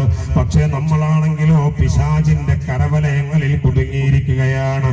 അതിൽ നിന്ന് രക്ഷപ്പെടാനാണ് നമ്മൾ പരിശ്രമിക്കേണ്ടത്. അല്ലാഹുവേ, ഈ മജ്ലിസിന്റെ ബറക്കത്ത് കൊണ്ട് ഞങ്ങൾക്ക് ഇതിന് തൗഫീഖ് നൽകണേ അല്ലാഹ്. അതിന് ഏറ്റവും നല്ല മാർഗമെന്ന് പറയുന്നത് ഹബീബായ തങ്ങൾ നമ്മളെ പഠിപ്പിച്ചല്ലോ, അഫ്ളലു മാ ഖുൽതു അന വന്നബിയ്യൂന മിൻ ഖബ്ലി ലാ ഇലാഹ ഇല്ലല്ലാഹ്. ഞാനും എനിക്ക് മുൻകഴിഞ്ഞു പോയ 1.25 ലക്ഷം വരുന്ന പ്രവാചകന്മാരും പറഞ്ഞതിൽ വെച്ച് ഏറ്റവും നല്ല വാചകമുണ്ടെങ്കിൽ അത് ലാ ഇലാഹ ഇല്ലല്ലാഹ് എന്ന കലിമയാണ്. സഹോദര, ഒരു വർഷം ഒരു കുട്ടി സ്കൂളിലോ മദ്രസയിലോ പഠിക്കുകയാണെങ്കിൽ എത്രയോ ആയിരക്കണക്കിന് വിഷയങ്ങളാണ് പഠിച്ചു തീർക്കാനുള്ളത്. വളരെ കുറഞ്ഞ പുസ്തകങ്ങളിലാണെങ്കിലും എത്രയോ ആശയങ്ങൾ പഠിച്ചു തീർക്കാനുണ്ട്. പക്ഷേ അതിനെല്ലാം ഓരോ വിഷയങ്ങൾക്ക് ഓരോ ടീച്ചേഴ്സ് വന്നുകൊണ്ടാണ് ക്ലാസ് എടുക്കുന്നത്. അവരെത്രയോ കാര്യങ്ങൾ നമ്മളെ പഠിപ്പിക്കുന്നുണ്ട്. പക്ഷേ ലാ ഇലാഹ ഇല്ലല്ലാഹ് എന്ന കലിമ പഠിപ്പിക്കാൻ ലോകത്തതിന്റെ സംസ്ഥാപനത്തിന് വേണ്ടി പടച്ച റബ്ബ് പറഞ്ഞയച്ചത് 1.25 ലക്ഷം വരുന്ന അധ്യാപകരെയല്ല, 1.25 ലക്ഷം വരുന്ന പ്രവാചകന്മാരെയാണ്. ആ ലാ ഇലാഹ ഇല്ലല്ലാഹയിൽ അധിഷ്ഠിതമാണ് ഈ ലോകം മുഴുവനും. ആ ലാ ഇലാഹ ഇല്ലല്ലാഹയിൽ അധിഷ്ഠിതമായി ജീവിക്കാൻ ബാധ്യസ്ഥരാ നമ്മള്. അങ്ങനെ ജീവിച്ചെങ്കിലേ ഈ ലോകത്തിൽ നിന്ന് വിട പറയുമ്പോ ലാ ഇലാഹ ഇല്ലല്ലാഹ് പറഞ്ഞു മരിക്കാനും നമുക്ക് സാധിക്കുകയുള്ളൂ. അതുകൊണ്ട് പിശാചിനെ പരാജയപ്പെടുത്തണം. ആദ്യം പിശാചിനെ പരാജയപ്പെടുത്താൻ രണ്ട് മാർഗങ്ങളാണ് നമ്മൾ അവലംബിക്കേണ്ടത്. പ്രിയപ്പെട്ടവരെ, ഹബീബായ റസൂലുള്ളാഹി സ്വല്ലല്ലാഹു അലൈഹി വസല്ലം തങ്ങൾ ഒന്നാമതായി പഠിപ്പിച്ചത് ഇസ്തിഗ്ഫാറാണ്. അസ്തഗ്ഫിറുല്ലാഹൽ അലീം. പിശാചിനോട് പ്രതിരോധം തീർക്കാൻ, പിശാചിനോട് എതിരിടാൻ ഇസ്തിഗ്ഫാർ കൊണ്ട് സാധ്യമാണെന്ന് മുഹമ്മദ് മുസ്തഫ. രണ്ടാമതായി ഹബീബായ തങ്ങൾ പഠിപ്പിച്ചത് ലാ ഇലാഹ ഇല്ലല്ലാഹ്. ഈ രണ്ട് സംഗതി ഒരു മനുഷ്യന്റെ ജീവിതത്തിന്റെ മുഖമുദ്രയാക്കി കഴിഞ്ഞാൽ തീർച്ചയായും അവനക്ക് രക്ഷപ്പെടാൻ സാധിക്കുമെന്നാണ്. അതുകൊണ്ട് ഹബീബായ തങ്ങൾ പറയാണ്, ഇസ്തിഗ്ഫാറിനെ കുറിച്ചും ലാ ഇലാഹ ഇല്ലല്ലാഹ് എന്ന കലിമത്ത് തൗഹീദിനെ കുറിച്ചും ലാ ഇലാഹ ഇല്ലല്ലാഹ് എന്ന കലിമയുടെ കനം എത്രയാണെന്ന് മനസ്സിലാക്കാനാണ് ഞാൻ പറഞ്ഞത്. ആ ഒരൊറ്റ വാക്കിനെ ലോകത്തിന് മനസ്സിലാക്കി തരാൻ 1.25 ലക്ഷം വരുന്ന പ്രവാചകന്മാരെയാണ് അല്ലാഹു നിയോഗിച്ചിട്ടുള്ളത്. ആ ഇസ്തിഗ്ഫാറിനെ കുറിച്ചും ലാ ഇലാഹ ഇല്ലല്ലാഹ് എന്നതിനെ കുറിച്ചും ഹബീബായ തങ്ങൾ പറയുന്നത് എന്താണ്? ഫഅക്ഫിറൂ മിൻഹുമാ. ഇത് രണ്ടിനെയും നിങ്ങൾ ധാരാളമായി അധികരിപ്പിച്ചോളൂ. ഇസ്തിഗ്ഫാർ എന്ന് പറയുന്നത് നമ്മുടെ പാപം പൊറുക്കാനുള്ള മരുന്ന് മാത്രമല്ല, നമ്മുടെ ദുന്യവിയും ഉഖ്റവിയുമായ പ്രയാസങ്ങള്, നമ്മുടെ കുടുംബത്തിന്റെ പ്രതിസന്ധികൾ, മക്കളെ കൊണ്ട് വിഷമിക്കുന്നവര്, രോഗം കൊണ്ട് പ്രയാസപ്പെടുന്നവര്, എന്തെല്ലാം പ്രശ്നങ്ങളിൽ അകപ്പെട്ട ആളുകളുണ്ടോ അതെല്ലാം ഇസ്തിഗ്ഫാർ കൊണ്ട് പരിഹരിക്കപ്പെടുമെന്ന് മുഹമ്മദ് മുസ്തഫ സ്വല്ലല്ലാഹു അലൈഹി വസല്ലം തങ്ങൾ പഠിപ്പിക്കുന്നുണ്ടല്ലോ, മൻ ലസിമൽ ഇസ്തിഗ്ഫാർ, ഒരാൾ ഇസ്തിഗ്ഫാറിനെ നിർബന്ധമാക്കി കഴിഞ്ഞാൽ ജഅലല്ലാഹു മിൻ കുല്ലി ദീഖിൻ മഖ്റജ, എല്ലാ പ്രതിസന്ധികളിൽ നിന്നും അവൻക്ക് അല്ലാഹു സന്തോഷം നൽകുന്നതാണ്. വമിൻ കുല്ലി ഹമ്മിൻ ഫറജ, എല്ലാ ടെൻഷനും അല്ലാഹു അവൻക്ക് മാറ്റി കൊടുക്കുന്നതാണെന്ന് മുഹമ്മദ് മുസ്തഫ. ടെൻഷൻ രണ്ടായിട്ടുണ്ട്, രണ്ട് വിധം ടെൻഷനാണ് ഉണ്ടാവുക. ഒന്ന്, ചില ആളുകൾക്ക് ടെൻഷൻ വന്നു കഴിഞ്ഞാൽ അവർ നന്നായി ഉറങ്ങും, അവർക്ക് ഒരു പ്രശ്നമില്ല. എത്ര ടെൻഷൻ ഉണ്ടെങ്കിലും റെയിൽവേ സ്റ്റേഷനിലെ ബെഞ്ചുമ്പോൾ കൊണ്ടിരിക്കാലും കിണറിന്റെ റിങ്ങുമ്പോൾ കൊണ്ടേ കിടത്തിയാലും ബസ്സിൽ കയറ്റിയിരിക്കാലും ഒരു സുന്ദരമായി ഉറങ്ങിക്കോളും. ചില ആളുകൾക്ക് ഒരു ഇത്തിരി ടെൻഷൻ ഉണ്ടായാൽ പിന്നെ ഉറക്കുളിക കുടിച്ചാലും അവരെന്ത് ചെയ്യൂല, ഉറങ്ങൂല. പക്ഷെ ഏത് വിധത്തിലുള്ള ടെൻഷൻ ആണെങ്കിലും ഹബീബായ തങ്ങൾ പറയാണ്, മൻ ലസിമൽ ഇസ്തിഗ്ഫാർ ജഅലല്ലാഹു മിൻ കുല്ലി ദീഖിൻ മഖ്റജാ വമിൻ കുല്ലി ഹമ്മിൻ ഫറജാ. ഏത് പ്രയാസങ്ങളും പ്രതിസന്ധികളും ഉണ്ടോ അതിന് പരിഹാരം വേണോ? ഇസ്തിഗ്ഫാർ ഒരു മനുഷ്യന്റെ ജീവിതത്തിന്റെ മുഖമുദ്രയാക്കട്ടെ. ഈ രണ്ട് കാര്യങ്ങളെയും അതുപോലെ ലാ ഇലാഹ ഇല്ലല്ലാഹ് എന്ന കലിമയെയും അവന്റെ ജീവിതത്തിന്റെ ഒരു ഭാഗമാക്കി മാറ്റിക്കഴിഞ്ഞാൽ രക്ഷപ്പെടാൻ അവനക്ക് സാധിക്കുന്നതാണ്. എന്തേ അതിന്റെ കാരണമെന്നറിയോ? ലാ ഇലാഹ ഇല്ലല്ലാഹയെയും ഇസ്തിഗ്ഫാറിനെയും ഒരു മനുഷ്യൻ ജീവിതത്തിൽ മുറുകെ പിടിക്കണമെന്ന് പറയുന്നതിന്റെ കാരണം മറ്റൊന്നുമല്ല, ഇബ്ലീസ് അലൈഹിൽ ലഅന, നമ്മുടെ എല്ലാം എതിരാളിയാകുന്ന ഇബ്ലീസ് ഉണ്ടല്ലോ, ആ ഇബ്ലീസ് പറയുകയാണ്, അഹ്ലത്തുന്നാസ ബിദ്ദുനൂബി വൽ മആസി, ഞാൻ ആളുകളെ മുഴുവനും നശിപ്പിച്ചു കൊണ്ടിരിക്കുന്നത് അവരെ കൊണ്ട് തെറ്റുകൾ ചെയ്യിപ്പിച്ചുകൊണ്ടാണ്, അഥവാ തിന്മകൾ ചെയ്യാനുള്ള താല്പര്യം അവരിൽ വർദ്ധിപ്പിച്ചു കൊടുത്തുകൊണ്ടാണ് ഞാൻ ആളുകളെ വഴിപിഴപ്പിച്ചു കൊണ്ടിരിക്കുന്നത്. അതുകൊണ്ട് സഹോദര, അതിൽ നിന്നൊരു സത്യം നമ്മൾ മനസ്സിലാക്കണം, നമ്മുടെ കുഴി തോണ്ടുന്നത് നമ്മൾ തന്നെയാണ്. പക്ഷേ ഇബ്ലീസ് പറയുകയാണ്, ഞാൻ അവർക്ക് ഇങ്ങനെ തെറ്റ് ചെയ്യാനുള്ള സാഹചര്യങ്ങൾ അവരെ മുന്നിൽ ഇങ്ങനെ ഒരുക്കി കൊടുക്കുകയാണ്. പക്ഷേ ഇതെല്ലാം അവരെ മനസ്സിലേക്ക് തെറ്റ് ചെയ്യാനുള്ള സാഹചര്യങ്ങൾ കൊടുത്തുകൊണ്ട് അവരെ കൊണ്ട് ധാരാളം തെറ്റുകൾ ഞാൻ ഇങ്ങനെ ചെയ്യിപ്പിച്ചു കൊണ്ടിരിക്കുമ്പോ അഹ്ലകൂനി ബിലാ ഇലാഹ ഇല്ലല്ലാഹ് വൽ ഇസ്തിഗ്ഫാർ, ഞാൻ അവരെ കൊണ്ട് തെറ്റ് ചെയ്യിപ്പിച്ചുകൊണ്ട് അവരെ നശിപ്പിക്കാൻ ശ്രമിക്കുമ്പോ അവർ എന്നെ നശിപ്പിക്കാൻ ശ്രമിക്കുന്നത് ലാ ഇലാഹ ഇല്ലല്ലാഹ് കൊണ്ടും ഇസ്തിഗ്ഫാർ കൊണ്ടുമാണ്. ഇതാരാ പറയുന്നത്? ഇബ്ലീസ് തന്നെയാണ് പറയുന്നത്. ഞാൻ അവരെ നശിപ്പിക്കാൻ ശ്രമിക്കുമ്പോ അവരെന്നെ നശിപ്പിച്ചുകൊണ്ടിരിക്കുകയാണ്. എന്തുകൊണ്ട്? ലാ ഇലാഹ ഇല്ലല്ലാഹ് എന്ന കലിമ കൊണ്ടും അതുപോലെ തന്നെ ഇസ്തിഗ്ഫാർ കൊണ്ടും എന്നെ ഇങ്ങനെ നശിപ്പിക്കുകയാണ്. അങ്ങനെ മനുഷ്യരാകുന്ന അല്ലാഹുവിന്റെ അടിമകളെ പിഴപ്പിക്കാൻ പ്രയാസമായി വന്നപ്പോ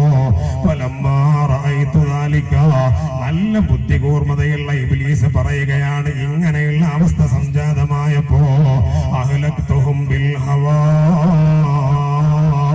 അവരുടെ മനസ്സിലേക്ക് ആഗ്രഹങ്ങൾ ഇട്ടുകൊടുത്തുകൊണ്ട് അവരെ നശിപ്പിക്കാൻ തുടങ്ങി. അഥവാ നന്മ ചെയ്യാനുള്ള സാഹചര്യം നമ്മുടെ മുന്നിലുണ്ടെങ്കിലും തിന്മയെ കുറിച്ചുള്ള ചിന്തകൾ അവരുടെ മനസ്സിലേക്ക് ഇട്ടുകൊടുത്തുകൊണ്ട് അവരെ ഞാനങ്ങ് നശിപ്പിക്കാൻ തുടങ്ങിയെന്ന് ഇബ്ലീസ് പറയുകയാണ്. പക്ഷെ നമ്മളെ പോലുള്ള പാപങ്ങളുടെ അവസ്ഥ ഖുർആൻ പറഞ്ഞതോ വഹും യഹ്സബൂന അന്നഹും മുഹ്തദൂൻ, അവർ ആഗ്രഹിക്കുന്നുണ്ട് നന്നാകണമെന്ന്, പക്ഷേ സാഹചര്യം അതിന് സാധിക്കുന്നില്ല. ആ സാഹചര്യം എന്തുകൊണ്ടാ വരുന്നതെന്നറിയോ? ഇബ്ലീസ് നമ്മുടെ മുന്നിലേക്ക് തിന്മകൾ ഇട്ട് തരുന്നത് കൊണ്ടാണ്. അതുകൊണ്ട് ഇബ്ലീസ് പടച്ചറബിനോട് പറയുന്നുണ്ടല്ലോ, യാ റബ്ബി വബിഇസ്സതിക ലാ അസാലു ബി ബനി ആദമ മാ ദാമത് അർവാഹും ഫീ അജ്സാദിഹിം, പടച്ചവനെ ആദം സന്തതികളുടെ ശരീരത്തിൽ റൂഹുള്ള കാലത്തോളം, അഥവാ മനുഷ്യന്റെ എല്ലാ മനുഷ്യ ചങ്ങല ഇവിടെ ജീവിച്ചിരിക്കുന്ന കാലത്തോളം, മനുഷ്യൻ വംശനാശം സംഭവിക്കാത്ത കാലത്തോളം അവരെ ഞാൻ ഇങ്ങനെ പിഴപ്പിച്ചു കൊണ്ടിരിക്കുമെന്ന് അല്ലാഹുവിനെ വിളിച്ച് സത്യം ചെയ്തുകൊണ്ട് ഇബ്ലീസ് പറയുകയാണ്. പക്ഷേ ഇബ്ലീസിനോട് പടച്ചറപ്പ് കൊടുത്ത മറുപടി എന്തെന്നറിയോ? ആ മറുപടിയാണ് സഹോദര ഇന്നത്തെ സദസ്സിൽ നമ്മൾ ശ്രദ്ധിക്കേണ്ടത്. ആ മറുപടിക്ക് വേണ്ടിയാ നമ്മൾ ഒരുമിച്ച് കൂടിയത്. അല്ലാഹുവേ, ഞങ്ങളെ കബൂലാക്കണേ അല്ലാഹ്. മനുഷ്യന്റെ ശരീരത്തിൽ ആത്മാവുള്ള കാലത്തോളം അവരെ ഞാൻ പിഴപ്പിക്കുമെന്ന് പടച്ചറപ്പിനോട് റബ്ബിനോട് സത്യം ചെയ്തുകൊണ്ട് ഇറങ്ങി തിരിച്ച ഇബ്ലീസിനോട് അല്ലാഹ് പറയുകയാണെന്നാൽ ഇബ്ലീസ്, നീ അവരെ പിഴപ്പിച്ചു കൊണ്ടിരിക്കുന്ന കാലത്തോളം വഇസ്സതി വജലാലി യാ മൽഊൻ ലാ അസാലു അഗ്ഫിറു ലഹും വസ്തഗ്ഫറൂ. എന്റെ അടിമകൾ എന്നോട് പൊറുക്കലിനെ തേടിക്കൊണ്ടിരിക്കുന്ന കാലത്തോളം ഏത് തെറ്റ് ചെയ്ത മനുഷ്യനാവട്ടെ അവന്റെ പാപങ്ങൾ ഞാൻ പൊറുക്കുന്നതാണ്.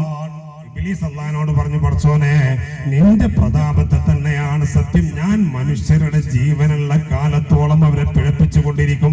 അല്ലാഹ് പറഞ്ഞു, എടാ ഇബ്ലീസ്, അതിന് സാധ്യമല്ലടാ. കാരണം എന്റെ അടിമകൾ എന്നോട് പൊറുക്കലിനെ തേടിക്കൊണ്ടിരിക്കുമ്പോ ഞാൻ അവരുടെ പാപങ്ങളെല്ലാം പുറത്തു കൊടുത്തുകൊണ്ടിരിക്കുകയാണ്. അതല്ലേ പരിശുദ്ധമായ ഖുർആനും പറഞ്ഞത്, വലോ അന്നഹും ഇൻളലമൂ അൻഫുസഹും ജാഊക فاستغفر لهم الرسول لوجدوا الله توابا رحيما. അള്ളാന്റെ പരിശുദ്ധമായ ഖുർആൻ പറയുന്നുണ്ടല്ലോ, എത്ര വലിയ തെറ്റ് ചെയ്ത തമ്മാടിയാണെങ്കിലും ഹബീബായ തങ്ങളിൽ പ്രതീക്ഷയർപ്പിച്ച് ഖാലിഖായ റബ്ബിൽ പ്രതീക്ഷയർപ്പിച്ച വഴിയിലേക്ക് അങ്ങ് തിരിഞ്ഞു നടന്നാൽ അള്ളാന്റെ ഹബീബിനെ ലക്ഷ്യം വെച്ചുകൊണ്ട് അവിടത്തെ ഈട് തേടിക്കൊണ്ട് പടച്ച റബ്ബിനോട് പൊറുക്കലിനെ തേടിക്കഴിഞ്ഞാൽ അങ്ങനെയുള്ള ആളുകൾക്ക് വേണ്ടി അള്ളാന്റെ ഹബീബ് പടച്ച റബ്ബിനോട് ശഫാഅത്ത് ചെയ്യുന്നതാണ്. അങ്ങനെ ശഫാഅത്ത് ചെയ്താലോ എത്ര വലിയ തമ്മാടിയായ മനുഷ്യനാണെങ്കിലും അവൻ അള്ളാഹുവിന്റെ തൗബ സ്വീകരിച്ച്, അവന്റെ തൗബ പടച്ച റബ്ബ് സ്വീകരിച്ച് നല്ല കാരുണ്യമുള്ള അടിമയായി അവൻ തിരിച്ചു വരുന്നതാണ്. അപ്പൊ ഇബ്ലീസ് പറയുന്നു, ഞാൻ അവരെ പിഴപ്പിച്ചുകൊണ്ടേയിരിക്കും. അല്ലാഹ് പറയുന്നു, നീ നിന്റെ പണി എടുത്തുകൊണ്ടേയിരുന്നോ, പക്ഷെ ഞാൻ അവർക്ക് എന്നോട് ചോദിച്ചു കൊണ്ടിരിക്കുമ്പോ ഞാൻ അവർക്ക് പുറത്തു കൊടുത്തുകൊണ്ടേയിരിക്കും. റസൂലുള്ളാഹിന്റെ ഉമ്മത്തായി എന്നതാണ് നമ്മുടെ ഏറ്റവും വലിയ സൗഭാഗ്യം. റസൂലുള്ളാഹി തങ്ങളല്ലാത്ത എത്ര പ്രവാചകന്മാർ കടന്നു പോയിട്ടുണ്ട്. ആ പ്രവാചകന്മാരുടെ സമുദായത്തിനൊന്നും ഇല്ലാത്ത വലിയ സൗഭാഗ്യങ്ങളല്ലേ ഹബീബായ തങ്ങളുടെ സമുദായമാകുന്ന നമുക്ക് പടച്ച റബ്ബ് നൽകിയത്. എന്തിനേറെ പറയുന്നു, നൂഹ് നബി അലൈഹിസ്സലാമിന്റെ സമുദായത്തെ അന്ന് നശിപ്പിച്ചല്ലോ, സ്വാലിഹ് നബി അലൈഹിസ്സലാമിന്റെ സമുദായത്തെ അന്ന് നശിപ്പിച്ചല്ലോ, ലൂത്ത് നബി അലൈഹിസ്സലാമിന്റെ സമുദായത്തെ അന്ന് നശിപ്പിച്ചല്ലോ. ഓരോ പ്രവാചകന്മാരുടെ സമുദായത്തെയും അന്ന് നശിപ്പിച്ചു കളയുകയാണ്. ഒരു വിഭാഗം ആളുകളെ വെള്ളപ്പൊക്കം കൊണ്ടാണ് നശിപ്പിച്ചത്, മറ്റൊരു വിഭാഗം ആളുകളെ ഭൂമി അടിമേലെ മറിച്ചുകൊണ്ടാണ് നശിപ്പിച്ചത്, മറ്റൊരു വിഭാഗം ആളുകളെ കൊടുങ്കാറ്റ് കൊണ്ടാണ് നശിപ്പിച്ചത്. അങ്ങനെ ഓരോ പ്രവാചകന്മാരുടെ സമുദായത്തെയും അവരെ ചെയ്ത് തെറ്റുകൊണ്ട് പടച്ച റബ്ബ് നശിപ്പിച്ചപ്പെടുമ്പോ റസൂലുള്ളാഹിന്റെ ഉമ്മത്താകുന്ന എന്നെയും നിങ്ങളെയും അല്ലാഹു നശിപ്പിച്ചില്ലല്ലോ. എന്തേ അതിന്റെ കാരണമെന്നറിയോ? വമാ കാനല്ലാഹു ലിയുഅദ്ദിബഹും വഅൻത ഫീഹിം. നബിയെ, നിങ്ങൾ അവരിലുണ്ടായി എന്നതുകൊണ്ടാണ് അവരെ ഞാൻ നശിപ്പിക്കാത്തതെന്ന് അല്ലാഹ് പറയുകയാണ്. അതുകൊണ്ടല്ലേ സഹോദര, നമ്മുടെ മങ്കൂസ് മൗലിദിന്റെ അവസാനത്തെ ഹദീസിൽ നിങ്ങൾ കണ്ടിട്ടില്ലേ? മഹാനായ നമ്മുടെ സമീപത്ത് അന്തിമശ്രമം കൊള്ളുന്ന പൊന്നാനിക്കാരനാകുന്ന സൈനുദ്ദീൻ മഖ്ദൂം തങ്ങൾ എഴുതി വെച്ചത്, അൽഹംദുലില്ലാഹ് അല്ലദീ ജഅലനാ മിൻ ഉമ്മത്തി മുഹമ്മദിൻ സ്വല്ലല്ലാഹു അലൈഹി വസല്ലം. റസൂലുള്ളാഹിന്റെ ഉമ്മത്താക്കി തന്ന അല്ലാഹ്, നിനക്കാണ് സർവസ്തുതിയും അല്ലാഹ് എന്ന് മഹാനായ സൈനുദ്ദീൻ മഖ്ദൂം തങ്ങൾ എഴുതി വെച്ചത് എന്തുകൊണ്ടാണ്? കാരണം റസൂലുള്ളാഹിന്റെ ഉമ്മത്തായത് കൊണ്ടല്ലേ നമുക്ക് ഇത്രയും വലിയ ബഹുമതി ലഭിച്ചത്. റമദാനിന്റെ പൊന്നമ്പിളി പടിഞ്ഞാറൻ ചക്രവാളത്തിൽ ഉദയം ചെയ്താൽ പോലും അള്ളാഹുവിന്റെ മലക്കുകൾ പോലും വിളിച്ചു പറയുകയാണ്, ആകാശ ലോകങ്ങൾ വിളിച്ചു പറയുകയാണ്, ആകാശ ലോകത്ത് വിരിഞ്ഞു നിൽക്കുന്ന നക്ഷത്രങ്ങൾ വിളിച്ചു പറയുകയാണ്, തൂബാ ലി ഉമ്മത്തി മുഹമ്മദിൻ സ്വല്ലല്ലാഹു അലൈഹി വസല്ലം എന്ന് വേണ്ട. അന്തരീക്ഷത്തിലൂടെ പറക്കുന്ന പറവുകൾ വിളിച്ചു പറയുന്നുണ്ട്, വെള്ളത്തിലൂടെ ഊരിയിടുന്ന മത്സ്യങ്ങൾ വിളിച്ചു പറയുന്നുണ്ട്, റസൂലുള്ളാഹിന്റെ ഉമ്മത്തെ നിങ്ങൾക്ക് സ്വാഗതം, നിങ്ങൾക്ക് സ്വാഗതം, നിങ്ങൾക്ക് സ്വാഗതം. മറ്റൊരു പ്രവാചകന്റെ സമുദായത്തെ വിളിച്ചിട്ട് അങ്ങനെ പറഞ്ഞിട്ടില്ലല്ലോ. അതുകൊണ്ട് പ്രിയപ്പെട്ടവരെ, നമ്മുടെ സ്ഥാനം എത്രയാണെന്ന് നമ്മളൊന്ന് മനസ്സിലാക്കണേ. ഹബീബായ റസൂലുള്ളാഹി തങ്ങളുടെ ഉമ്മത്തായത് കൊണ്ടാണ് ഇത്രയും വലിയ പവിത്രത അല്ലാഹു നമുക്ക് വേണ്ടി സംവിധാനിച്ചിട്ടുള്ളത്. അല്ലാഹുവേ, ഞങ്ങളെ നീ ഇഷ്ടപ്പെട്ട അടിമകളിൽ പെടുത്തണേ അല്ലാഹ്. അതുകൊണ്ട് ഈ പരിശുദ്ധമായ ഇൽമിന്റെ മജ്ലിസിൽ വന്നതുകൊണ്ട് എന്ന് മാത്രമല്ല സഹോദര, റസൂലുള്ളാഹിന്റെ ഉമ്മത്തിനെ വിളിച്ചുകൊണ്ട് സ്വാഗതം പറയുന്നു എന്ന് മാത്രമല്ല, റമദാനിൽ പടച്ച റബ്ബിന്റെ കോടാന കോടി മലായികത്തുകളില്ലേ, ആ മലക്കുകൾ ചെയ്യുന്ന സകലമായ ആരാധനാ കർമ്മങ്ങളുടെയും പ്രതിഫലത്തെ അല്ല പറയുന്നുണ്ട്, മലക്കുകളെ നിങ്ങളുടെ നിസ്കാരത്തിന്റെയും നിങ്ങളുടെ തസ്ബീഹിന്റെയും നിങ്ങളുടെ എന്തെല്ലാം ആരാധനാ കർമ്മങ്ങളുണ്ടോ അവകളുടെ മുഴുവനും പ്രതിഫലത്തെ റസൂലുള്ളാഹിന്റെ ഉമ്മത്തിന് കൊടുക്കണേ. ഇത് റമദാൻ ശരീഫ് വരുമ്പോ റസൂലുള്ളാഹിന്റെ ഉമ്മത്തിനുള്ള പ്രത്യേകതയാണ്. അല്ലാഹുവേ, ആ ഹബീബായ തങ്ങളുടെ ഉമ്മത്തായി ജനിക്കാൻ ഞങ്ങൾക്ക് ഭാഗ്യം തന്നല്ലോ റബ്ബേ. ആ ഹബീബിന്റെ കൂടെ സ്വർഗത്തിൽ ഞങ്ങൾ ഒരുമിപ്പിക്കണേ അല്ലാഹ്. ഈ പരിശുദ്ധമായ മാസത്തിന്റെ ബറക്കത്ത് കൊണ്ട് ഒരുമിപ്പിക്കണേ അല്ലാഹ്. അതുകൊണ്ട് പ്രിയപ്പെട്ടവരെ, എത്ര നോമ്പെടുത്ത് ക്ഷീണിച്ചവരാണ് നമ്മളെങ്കിലും, എത്ര ആരോഗ്യപരമായി ക്ഷീണിച്ചവരാണ് നമ്മളെങ്കിലും, ഹബീബായ തങ്ങൾ പറഞ്ഞില്ലേ, നേരത്തെ ഉസ്താദ് സൂചിപ്പിച്ചതുപോലെ, മജ്ലിസുൽ ഇൽമി റൗളത്തും മിൻ റിയാദിൽ ജന്നah. ലോകത്തെ സ്വർഗത്തിന്റെ ഭൂമിയിൽ സ്വർഗം എന്ന് പറയുന്ന ഒരിടമുണ്ടെങ്കിൽ അത് ഹബീബായ തങ്ങളുടെ ഖബറിന്റെയും അവിടുത്തെ മിമ്പറിന്റെയും ഇടയിലുള്ള സ്ഥലമാണ്. രണ്ടാമതായി ഹബീബായ തങ്ങൾ പറഞ്ഞത് അത് ഇൽമിന്റെ മജ്ലിസാണെന്ന് മുഹമ്മദ് മുസ്തഫ. അത് പരിശുദ്ധമായ റമദാനിലാണെങ്കിലോ അത് 10 മാറ്റ് പവർ കൂടുകയാണ്. ഹബീബായ തങ്ങൾ പറഞ്ഞില്ലേ, മൻ ഹദറ മജ്ലിസുൽ ഇൽമി ഫീ റമദാൻ, ആരെങ്കിലും റമദാൻ ശരീഫിൽ ഇൽമിന്റെ മജ്ലിസിൽ പങ്കെടുത്താൽ കതബല്ലാഹു ബികുല്ലി ഖദമിൻ ഇബാദത സനാ. ഈ ഇൽമിന്റെ മജ്ലിസിലേക്ക് നമ്മൾ നടന്നു വരുമ്പോ ഒരൊറ്റ കാൽ ചവിട്ടിന് പകരമായി പടച്ചറബ് നൽകുന്ന പ്രതിഫലം എത്രയെന്നറിയോ? ഒരു കൊല്ലം ഇടതടവില്ലാതെ പടച്ചറബിനെ ഇബാദത്ത് ചെയ്തതിന്റെ പ്രതിഫലമാണ്. മാത്രമല്ല, അല്ലാഹുവിന്റെ ഹബീബ് പറയുകയാണ്, അങ്ങനെ ഇൽമിന്റെ മജ്ലിസിൽ പങ്കെടുത്ത ആണുങ്ങളെ പെണ്ണുങ്ങളെ ഹബീബായ തങ്ങൾ പറയുകയാ, വയകൂനു മഈ തഹ്തൽ അർശ്, നാളെ അല്ലാഹുവിന്റെ അർശിന്റെ താഴ്ഭാഗത്തവൻ എന്റെ കൂടെയായിരിക്കുമെന്ന് മുഹമ്മദ് മുസ്തഫ സല്ലല്ലാഹു അലൈഹി വസല്ലം തങ്ങളെ പഠിപ്പിക്കുകയാണ്. അതുപോലെ ഒരുപാട് നന്മകൾ നിറഞ്ഞ മാസമല്ലേ പരിശുദ്ധമായ റമദാൻ എന്ന് പറയുന്നത്. ഈ റമദാൻ ശരീഫല്ലാത്ത സമയത്തും ഇതുപോലുള്ള നന്മകൾക്ക് പ്രതിഫലമുണ്ട്. പക്ഷേ റമദാൻ ആഗതമായി കഴിഞ്ഞാൽ ഈ പറയുന്ന ഓഫറുകൾ മുഴുവനും ലഭിക്കുന്നത് ഫഹ്മി വസ്ലി മുഹമ്മദ് മുസ്തഫ സല്ലല്ലാഹു അലൈഹി വസല്ലം തങ്ങളുടെ സമുദായത്തിന് മാത്രമാണ്. അതുപോലെ തന്നെ ജമാഅത്തിന്റെ കാര്യത്തിൽ ശ്രദ്ധിച്ചാൽ, സഹോദരിമാര് വീട്ടിൽ വെച്ചുകൊണ്ട് ജമാഅത്തായി നിസ്കരിച്ചാൽ, സഹോദരങ്ങൾ പള്ളിയിൽ വെച്ചുകൊണ്ട് ജമാഅത്തായിട്ട് നിസ്കരിച്ചാലോ ഒരൊറ്റ റക്അത്തിന് പകരമായ ഹബീബായ തങ്ങൾ നമുക്ക് ചെയ്ത വാഗ്ദാനം എന്തെന്നറിയോ? അല്ലാഹുവിന്റെ അനുഗ്രഹങ്ങൾ കൊണ്ട് നിറക്കപ്പെട്ട അഅതാഹുല്ലാഹു തആല യൗമൽ ഖിയാമത്തി ബികുല്ലി റക്അത്തിൻ മദീന. ഒരു റക്അത്തിന് പകരമായ സ്വർഗ്ഗത്തിൽ അല്ലാഹു ഒരു പട്ടണം തരികയാണ്. എന്തേ ആ പട്ടണത്തിന്റെ പ്രത്യേകത എന്നറിയോ? തംലഉ മിൻ നിഅമില്ലാഹ്. ആ പട്ടണങ്ങൾ മുഴുവനും അല്ലാഹുവിന്റെ അനുഗ്രഹങ്ങൾ കൊണ്ട് നിറക്കപ്പെട്ടതാണ്. ആ പട്ടണത്തിലേക്ക് ചെന്ന് കഴിഞ്ഞാൽ ഒന്നും കിട്ടാത്തതായിട്ടില്ല. അഥവാ നമുക്ക് എന്തെങ്കിലും അത്യാവശ്യമുണ്ടെങ്കിൽ നമ്മൾ അത്താണിപ്പടിയിലേക്ക് പോകും. അതല്ല, അവിടെ കിട്ടാത്തതാണെങ്കിൽ നമ്മൾ തിരൂർ ബസ് സ്റ്റാൻഡിലേക്ക് ബസ് കയറുമല്ലോ. അവിടെ കിട്ടാത്തതായി ഒന്നുമില്ല എന്ന ചിന്ത നമ്മുടെ ഉള്ളിലുണ്ടായത് കൊണ്ടല്ലേ. എന്നതുപോലെ തന്നെ എല്ലാ അനുഗ്രഹങ്ങളും നിറക്കപ്പെട്ട സ്വർഗത്തിലെ ഒരു പട്ടണത്തെ തന്നെ റമദാൻ ശരീഫിൽ നിസ്കരിക്കുന്ന നിസ്കാരങ്ങൾ, ജമാഅത്തായിട്ട് നിസ്കരിക്കുന്ന നിസ്കാരത്തിന്റെ ഒരൊറ്റ റക്അത്തിന് പടച്ചറബ് നമുക്ക് നൽകുമെന്ന് മുഹമ്മദുർ റസൂലുള്ളാഹ് സ്വല്ലല്ലാഹു അലൈഹി വസല്ലം തങ്ങളെ പഠിപ്പിക്കുകയാണ്. അതുപോലെ നമ്മുടെ മാതാപിതാക്കളുടെ മുഖത്തേക്ക് പരിശുദ്ധമായ റമദാൻ ശരീഫിൽ നമ്മളൊന്ന് നോക്കിക്കഴിഞ്ഞാൽ, അതുപോലെ അവർക്ക് വേണ്ട സൗകര്യങ്ങൾ ചെയ്തു കൊടുത്താൽ, മാതാപിതാക്കൾക്ക് വേണ്ട ഗുണം ചെയ്താൽ, വമൻ ബർറ വാലിദൈഹി ഫീ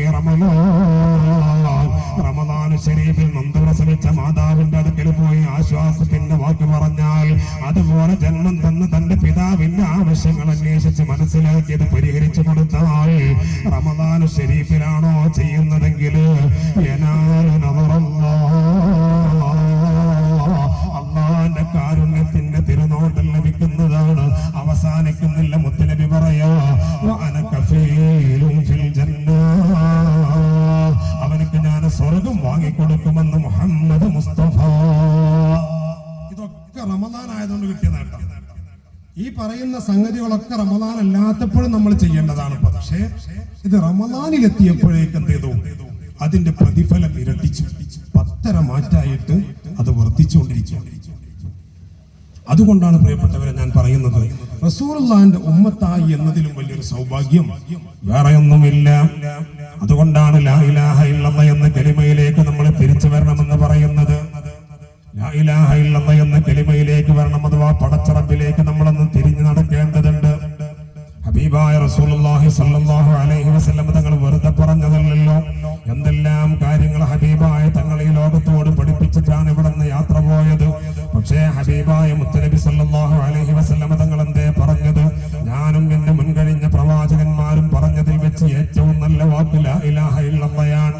ആ ലാ ഇലാഹ ഇല്ലല്ലാഹയിൽ ജീവിക്കുന്ന ആളുകൾ ഒരു വക്ത് നിസ്കാരം അവരുടെ ജീവിതത്തിലെ ഖദാ ഇല്ല. ഒരു വക്ത് നിസ്കാരം അവരുടെ ജീവിതത്തിൽ ഖദാവും പാടില്ല. നമുക്ക് പറ്റുമോ? അള്ളാഹു തൗഫീഖ് ചെയ്യട്ടെ. കാരണം നിസ്കാരം എന്ന് പറയുന്നത് അള്ളാഹുവിലേക്ക് തിരിച്ചു നടക്കുമ്പോൾ എല്ലാണ്ട് ഒഴിവാക്കിയിട്ട് വലിയൊരു തസ്ബീഹ്മാരി ഉണ്ടായാൽ എല്ലാം ആയി എന്ന് ചിന്തിക്കരുത്. ഏത് വലിയാണെങ്കിലും ആദ്യമായിട്ട് അവർക്ക് ഉണ്ടാവേണ്ട അഡ്രസ് നിസ്കാരം.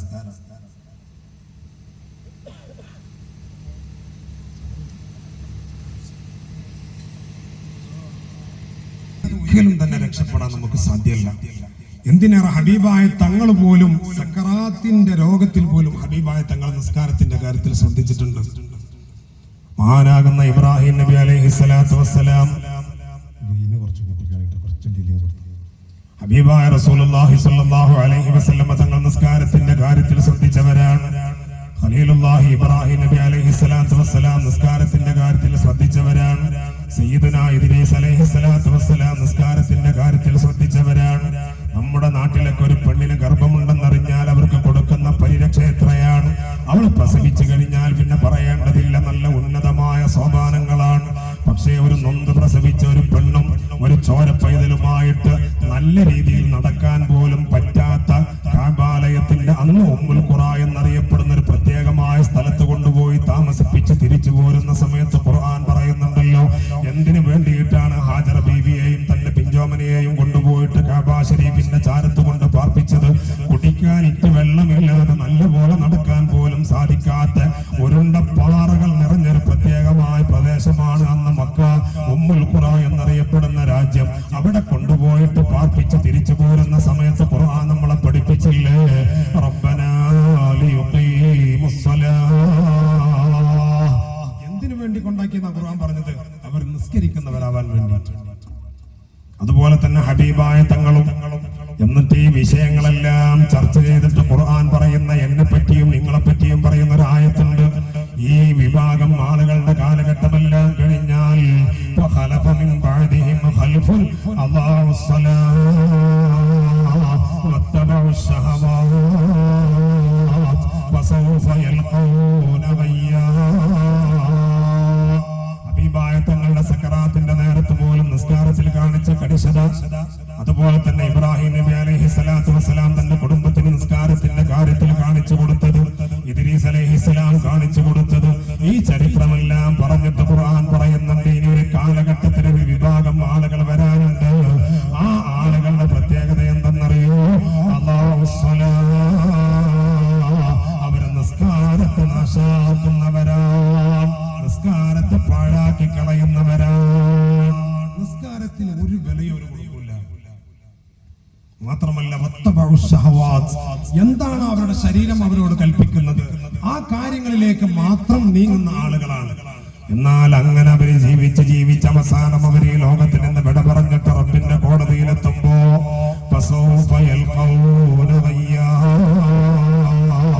അള്ളാഹു അവരെ വളരെ ദേഷ്യത്തോടെയാ കണ്ടുമുട്ടുന്നത്. അള്ളാഹു നമ്മളെ കാക്കട്ടെ. അതുകൊണ്ട് നിസ്കാരത്തിന്റെ കാര്യത്തിൽ ഒരു കോംപ്രമൈസും ഇല്ല. നിസ്കരിക്കാത്ത ആളുകൾക്ക് ഭക്ഷണം കൊടുത്താൽ പോലും, സഹോദരിമാരൊക്കെ ശ്രദ്ധിക്കണം, നിസ്കരിക്കാത്ത ആളുകൾക്ക് ഭക്ഷണം കൊടുത്താൽ പോലും, ഒരു ഉരുള ഭക്ഷണമോ ഒരു ഇറക്ക് വെള്ളമോ കൊടുത്താൽ 1000 തവണ പരിശുദ്ധമായ കഅബ ശരീഫിനെ തന്റെ കൈകൊണ്ട് പൊളിച്ചതിന്റെ കുറ്റം അവൻ പേറേണ്ടി വരുമെന്ന് മുഹമ്മദ് മുസ്തഫ. അങ്ങനെയുണ്ട്. സത്യത്തില് സഹോദരിമാരിൽ നിന്ന് ഇനി വെള്ളം കിട്ടും നിങ്ങൾ വിചാരിക്കണ്ട. നിസ്കാരം ഒഴിവാക്കിയാൽ 1000 തവണ പരിശുദ്ധമായ കഅബ ശരീഫ് തന്റെ കൈ കൊണ്ട് പൊളിച്ചതിന്റെ ഭാരം അവന് പേറേണ്ടി വരുമെന്നാണ്. അല്ലാഹു സുബ്ഹാനഹു വ തആല നമ്മളെ കാത്തുരക്ഷിക്കട്ടെ. നിസ്കാരം കൃത്യമായി നിർവഹിക്കാൻ അല്ലാഹു നമുക്ക് എല്ലാവർക്കും തൗഫീഖ് നൽകട്ടെ. മാത്രമല്ല മറ്റൊരു ഹദീസിൽ കാണാം, സകല പ്രവാചകന്മാരെയും കൊന്ന കൊലയാളിയെ പോലെയാണ് നിസ്കരിക്കാത്ത മനുഷ്യരിൽ ഒരിറക്ക് വെള്ളമോ ഒരു ഉരുള ഭക്ഷണമോ കൊടുത്താൽ അതിൽ ഭാര്യയെന്നില്ല, ഭർത്താവെന്നില്ല, ഉമ്മയെന്നില്ല, ബാപ്പയെന്നില്ല, മൻ ആന താരിക സ്വലാത്തി ബിലുഖ്മത്തിൻ ഔ ബിശുർബത്തി മാഇൻ ഔ ബിഖിറഖത്തിൻ ഫകഅന്നമാ ഖതലൽ അംബിയാ ജമീഅ. നിസ്കരിക്കാത്ത മനുഷ്യനിക്ക് ഒരിറക്ക് വെള്ളം കൊടുത്താൽ, ഒരു ഉരുള ഭക്ഷണം കൊടുത്താൽ, ലോകത്തിൽ ലാ ഇലാഹ ഇല്ലല്ലാഹ് എന്ന കലിമത്ത് തൗഹീദിന്റെ സംസ്ഥാപനത്തിന് വേണ്ടി വന്ന സകല പ്രവാചകന്മാരെയും കൊന്ന കൊലയാളിയെ പോലെയാണ്. അവ്വലുഹും ആദം അലൈഹിസ്സലാം വ ആഖിറുഹും നബിയുനാ മുഹമ്മദുർ റസൂലുള്ളാഹ്. ആദ്യത്തെ പ്രവാചകരാകുന്ന ആദം നബി മുതൽ അവസാനത്തെ പ്രവാചകരാകുന്ന മുഹമ്മദുർ റസൂലുള്ളാഹ് സ്വല്ലല്ലാഹു അലൈഹി വസല്ലം തങ്ങൾ വരെയുള്ള സകല പ്രവാചകന്മാരെയും കൊന്ന കൊലയാളിയെ പോലെയാണ്. പ്രായപൂർത്തിയെത്തിയ മക്കൾ വീട്ടിൽ വന്നിട്ട് നിസ്കരിക്കാതെ കിടക്കുമ്പോ, നിസ്കരിക്കാതെ നടക്കുമ്പോ എന്തേന്ന് ചോദിക്കാനുള്ള നെട്ടലില്ലാത്തവരായി മാതാപിതാക്കൾ മാറിക്കൊണ്ടിരിക്കുകയാണ്. അല്ലാഹുവേ ഞങ്ങളും മക്കൾക്ക് നല്ല ബോധം നൽകണേ അല്ലാഹ്. ഇതുകൊണ്ടും അവസാനിക്കുന്നില്ല സഹോദരങ്ങളെ. അല്ലാഹുവിന്റെ ഹബീബ് പറയാണ്, വബ്തലാഹുല്ലാഹു തആല ബിസലാത്തി ബലിയാത്ത്. 3 പരീക്ഷണങ്ങൾ പടച്ചറബ് അവനക്ക് കൊടുക്കുന്നതാണ്. നിസ്കരിക്കാത്ത ആൾ ഒരിറക്ക് വെള്ളം കൊടുത്താൽ, ഒരു ഉരുള ഭക്ഷണം കൊടുത്താൽ ഇക്കണ്ട പ്രവാചകന്മാരെ മുഴുവനും കൊന്ന കൊലയാളിയെ പോലെയാണെന്ന് മാത്രമല്ല 3 പരീക്ഷണങ്ങൾ അന്ന് കൊടുക്കുകയാണ്. ഒന്നാമത്തെ പരീക്ഷണം എന്തെന്നറിയോ? അവന്റെ ഭക്ഷണത്തിൽ നിന്ന്, അവന്റെ കുടുംബത്തിന്റെ ഭക്ഷണത്തിൽ നിന്ന് അല്ലാഹു ബറക്കത്തിനെ എടുത്തു കളയുന്നതാണ്. ബറക്കത്തില്ലാത്ത ഭക്ഷണം കഴിച്ചാൽ ഇബാദത്തിന് ഉന്മേഷം ഉണ്ടാവുകയില്ല. ഇബാദത്തിന് ഉന്മേഷം വരാതിരുന്നാൽ നമ്മൾ മടിയന്മാരാവുകയാണ്. അല്ലാഹുവേ ഞങ്ങൾക്ക് നല്ല ബോധം നൽകണേ അല്ലാഹ്. രണ്ടാമത്തെ പരീക്ഷണം എന്ന് പറയുന്നത് ഇന്ന് സംഭവിച്ചു കൊണ്ടിരിക്കുന്ന നമ്മുടെ രാജ്യത്തിന്റെ അവസ്ഥയാണ്.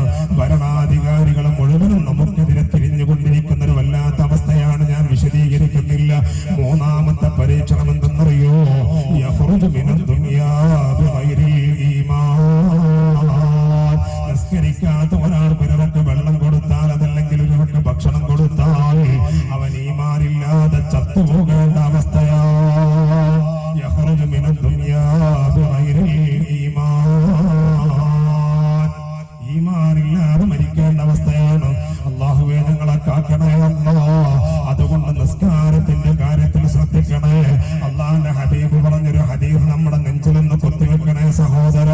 മൻ അഹറക 70 മുസഹഫാ വഖതല നബിയ്യാ വസനാ മഅ ഉമ്മിഹി ഫിൽ കഅബത്തി ഫഹുവ അഖറബു ഇലാ റഹ്മത്തില്ലാഹി മിൻ താരിഖി സ്വലാത്ത്.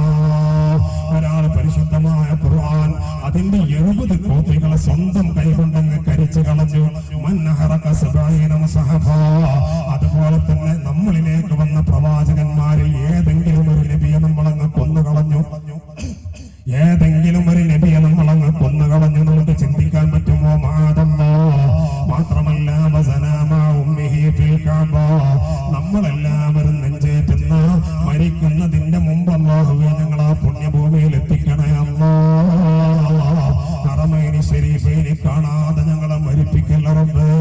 നമ്മളെല്ലാവരും കാണാൻ കൊതിക്കുന്ന, കണ്ടവർക്ക് കൊതി തീരാത്ത പരിശുദ്ധമായ ലോകത്തിന്റെയും ജനങ്ങളുടെയും നിലനിൽപ്പാടുന്ന പരിശുദ്ധ കഅബ ശരീഫില്ലേ, ആ കഅബ ശരീഫിന്റെ ഉൾഭാഗത്ത് വെച്ചുകൊണ്ട് തന്റെ മാതാവുമായി ലൈംഗിക ബന്ധത്തിൽ ഏർപ്പെട്ടാലും എന്ത് തന്നെ ഈ പറയപ്പെട്ട 3 വലിയ തെറ്റ് ചെയ്ത മനുഷ്യനാണെങ്കിലും അല്ലാഹുവിന്റെ ഹബീബ് പറഞ്ഞ എന്താണ്?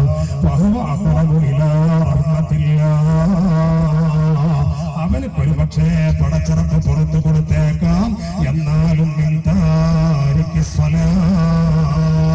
നിസ്കരിക്കാത്തവന് പടച്ചിറപ്പ് കൊടുക്കൂല. ഇത്രയും വലിയ തെറ്റ് നമുക്ക് ചിന്തിക്കാൻ പറ്റില്ല പറഞ്ഞ തെറ്റൊന്നും. പക്ഷേ അത്രയും വലിയ തെറ്റ് ചെയ്ത മനുഷ്യനാണെങ്കിലും അള്ളാഹു അവനക്ക് പുറത്തു കൊടുക്കും. അള്ളാന്റെ റഹ്മത്ത് അവനക്ക് കിട്ടാൻ സാധ്യതയുണ്ട്. എന്നാലും ആർക്ക് കിട്ടൂല? നിസ്കരിക്കാത്തവന് കിട്ടൂല. അപ്പൊ മക്കൾ നിസ്കരിക്കാതിരിക്കുമ്പോൾ ഈ മാതാപിതാക്കൾക്ക് അത് ചോദ്യം ചെയ്യൽ പോലും ഔട്ട് ഓഫ് ഫാഷനായി മാറിയിരിക്കുക. കാരണം മക്കളും അങ്ങനെ തന്നെ. മക്കളുടെ രൂപങ്ങൾ അങ്ങനെ, ഭാവങ്ങൾ അങ്ങനെയാണ്, സ്വഭാവങ്ങൾ അങ്ങനെയാണ്. ചില മക്കളുടെ തലമുടിയൊക്കെ കണ്ടിട്ട് ഇത് ഏത് വനത്തിൽ നിന്ന് ഇറങ്ങി വരണമെന്ന് തോന്നിപ്പോകും നമുക്ക്.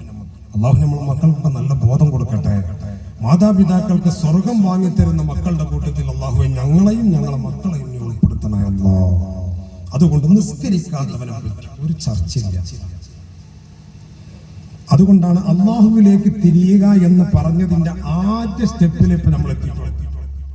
ഇതന്നെയാണ് ഏറ്റവും ഫൈനലും. ഇതില്ലാതെ നമ്മൾ എത്ര വലിയ ചില ആളുകൾ വലിയ ആബിദ്യങ്ങളായിക്കാറ് എന്ത് വിക്രം ഫിക്രൊക്കെ ആയിട്ട് അങ്ങനെ പോകും. നിസ്കാരമില്ല, പറ്റൂല. അള്ളാന്റെ ഹബീബ് കാണിച്ചു തന്ന ദീൻ അതല്ല. അതുകൊണ്ട് നിസ്കാരത്തിന്റെ കാര്യത്തിൽ കണിശത പുലർത്തണേ.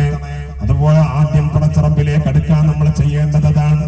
നിസ്കാരം ഉപേക്ഷിച്ചു കഴിഞ്ഞാലോ വലിയ പ്രതിസന്ധിയിലേക്കാണ് സഹോദര നമ്മൾ കടന്നു പോകുന്നത്. ഹബീബായ മുത്തനബി സല്ലല്ലാഹു അലൈഹി വസല്ലമ തങ്ങൾ മദീനത്തെ പള്ളിയിൽ ഇരുന്നുകൊണ്ട് സ്വഹാബത്തിന് ക്ലാസ് എടുക്കുകയാണ്. ആ സമയത്താണ് ഒരു ചെറുപ്പക്കാരൻ ആ മദീന പള്ളിയുടെ വാതിലിൽ വന്നുകൊണ്ട് കരയുന്നത്. യാ റസൂലല്ലാഹ്, പൊട്ടിക്കരഞ്ഞുകൊണ്ട് ഹബീബായ തങ്ങളെ വിളിക്കുകയാണ്. അല്ലാഹുവിന്റെ ഹബീബ് ചോദിച്ചു, മാ യബ്കീക യാ ശാബ്, എന്തേ ചെറുപ്പക്കാരാ നീ ഇങ്ങനെ കരയുന്നത്? ഹബീബായ തങ്ങൾ ചോദിച്ചു ആ ചെറുപ്പക്കാരനോട്, എന്തേ മോനെ നീ ഇങ്ങനെ കരയുന്നത്? ആ ചെറുപ്പക്കാരൻ പറഞ്ഞു, യാ റസൂലല്ലാഹ്, മാത അബീ യാ ഹബീബല്ലാഹ്, എന്റെ ബാപ്പ മരിച്ചു നബിയേ, എന്റെ ബാപ്പ മരിച്ചു നബിയേ. പക്ഷേ എന്റെ ബാപ്പയുടെ മയ്യത്ത് മറവ് ചെയ്യാനോ അത് കഫൻ ചെയ്യാനോ അത് കുളിപ്പിക്കാനോ ആരുമില്ല. അങ്ങനെയുള്ളൊരു പ്രയാസത്തിലാണ് ഞാനുള്ളത്. ഉടനെ ഹബീബായ തങ്ങള് സർവ്വലോകങ്ങൾക്കും അനുഗ്രഹമായിട്ട് വന്ന പ്രവാചകരല്ലേ, അവിടത്തെ മനസ്സങ്ങലിഞ്ഞു പോയി. റസൂലുള്ളാഹി തങ്ങൾ സ്വഹാബത്തിന്റെ മുന്നിൽ ക്ലാസ് എടുത്തുകൊണ്ടിരിക്കുകയാണ്. ഉടനെ ചാടി എണീറ്റ് കൊണ്ട് മഹാനാകുന്ന അബൂബക്കർ സിദ്ദീഖ് തങ്ങളെയും അതുപോലെ തന്നെ ഇസ്ലാമിക് റിപ്പബ്ലിക്കിന്റെ അജയനായ അമരക്കാരൻ ഉമർ ഇബ്നുൽ ഖത്താബ് റളിയല്ലാഹു തആല അൻഹുവിനെയും വിളിക്കുകയാണ്. രണ്ടുപേരെയും വിളിച്ചുകൊണ്ട് ആ ചെറുപ്പക്കാരന്റെ കൂടെ പറഞ്ഞേക്കുകയാണ്. അദ്ദേഹത്തിന്റെ പിതാവിനെ കുളിപ്പിക്കാൻ, അദ്ദേഹത്തിന്റെ പിതാവിനെ മറവ് ചെയ്യാൻ, കഫൻ ചെയ്യാനൊക്കെ വേണ്ടി ആ ചെറുപ്പക്കാരന്റെ കൂടെ രണ്ട് സ്വഹാബികളെ പറഞ്ഞേക്കുകയാണ്. ഒരുപാട് ദൂരം താണ്ടിയിട്ടാണ് ആ മയ്യത്ത് കിടക്കുന്ന സ്ഥലത്തേക്ക് അവരെത്തിയത്. അവിടെ ചെന്നുകൊണ്ട് ആ മയ്യത്തിന്റെ മുഖത്തിട്ട തുണിയങ്ങ് മാറ്റി നോക്കുമ്പോ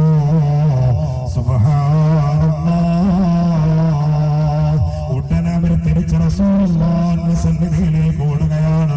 മഹാനാകുന്ന ഉമർ ഇബ്നുൽ ഖത്താബ് തങ്ങളും സിദ്ദീഖുൽ അക്ബർ തങ്ങളും ഓടുകയാണ്. ഇലാ ജനാബി റസൂലുള്ളാഹിന്റെ സന്നിധിയിലേക്ക് ഓടി വരികയാണ്. ഓടി ചെന്നുകൊണ്ട് റസൂലുള്ളാഹിന്റെ ചാര വന്നിട്ട് അവര് പറഞ്ഞു, നബിയേ, ഞങ്ങളാ മയ്യത്തിന്റെ ചാര ചെന്നു നബിയേ, ഞങ്ങളാ മയ്യത്തിനെ കണ്ടു. യാ റസൂലല്ലാഹ്, മാ റഅയ്നാഹു ഇല്ലാ മിഥലൽ ഖിൻസീരിൽ അസ്വദ് യാ റസൂലല്ലാഹ്, ഞങ്ങളാ മയ്യത്തിന്റെ മുഖത്തിട്ട് തുണിയങ്ങ് മാറ്റി നോക്കുമ്പോ ഒരു കറുകറുത്ത പന്നിയുടെ കോലമായ നബിയല്ലാഹ്.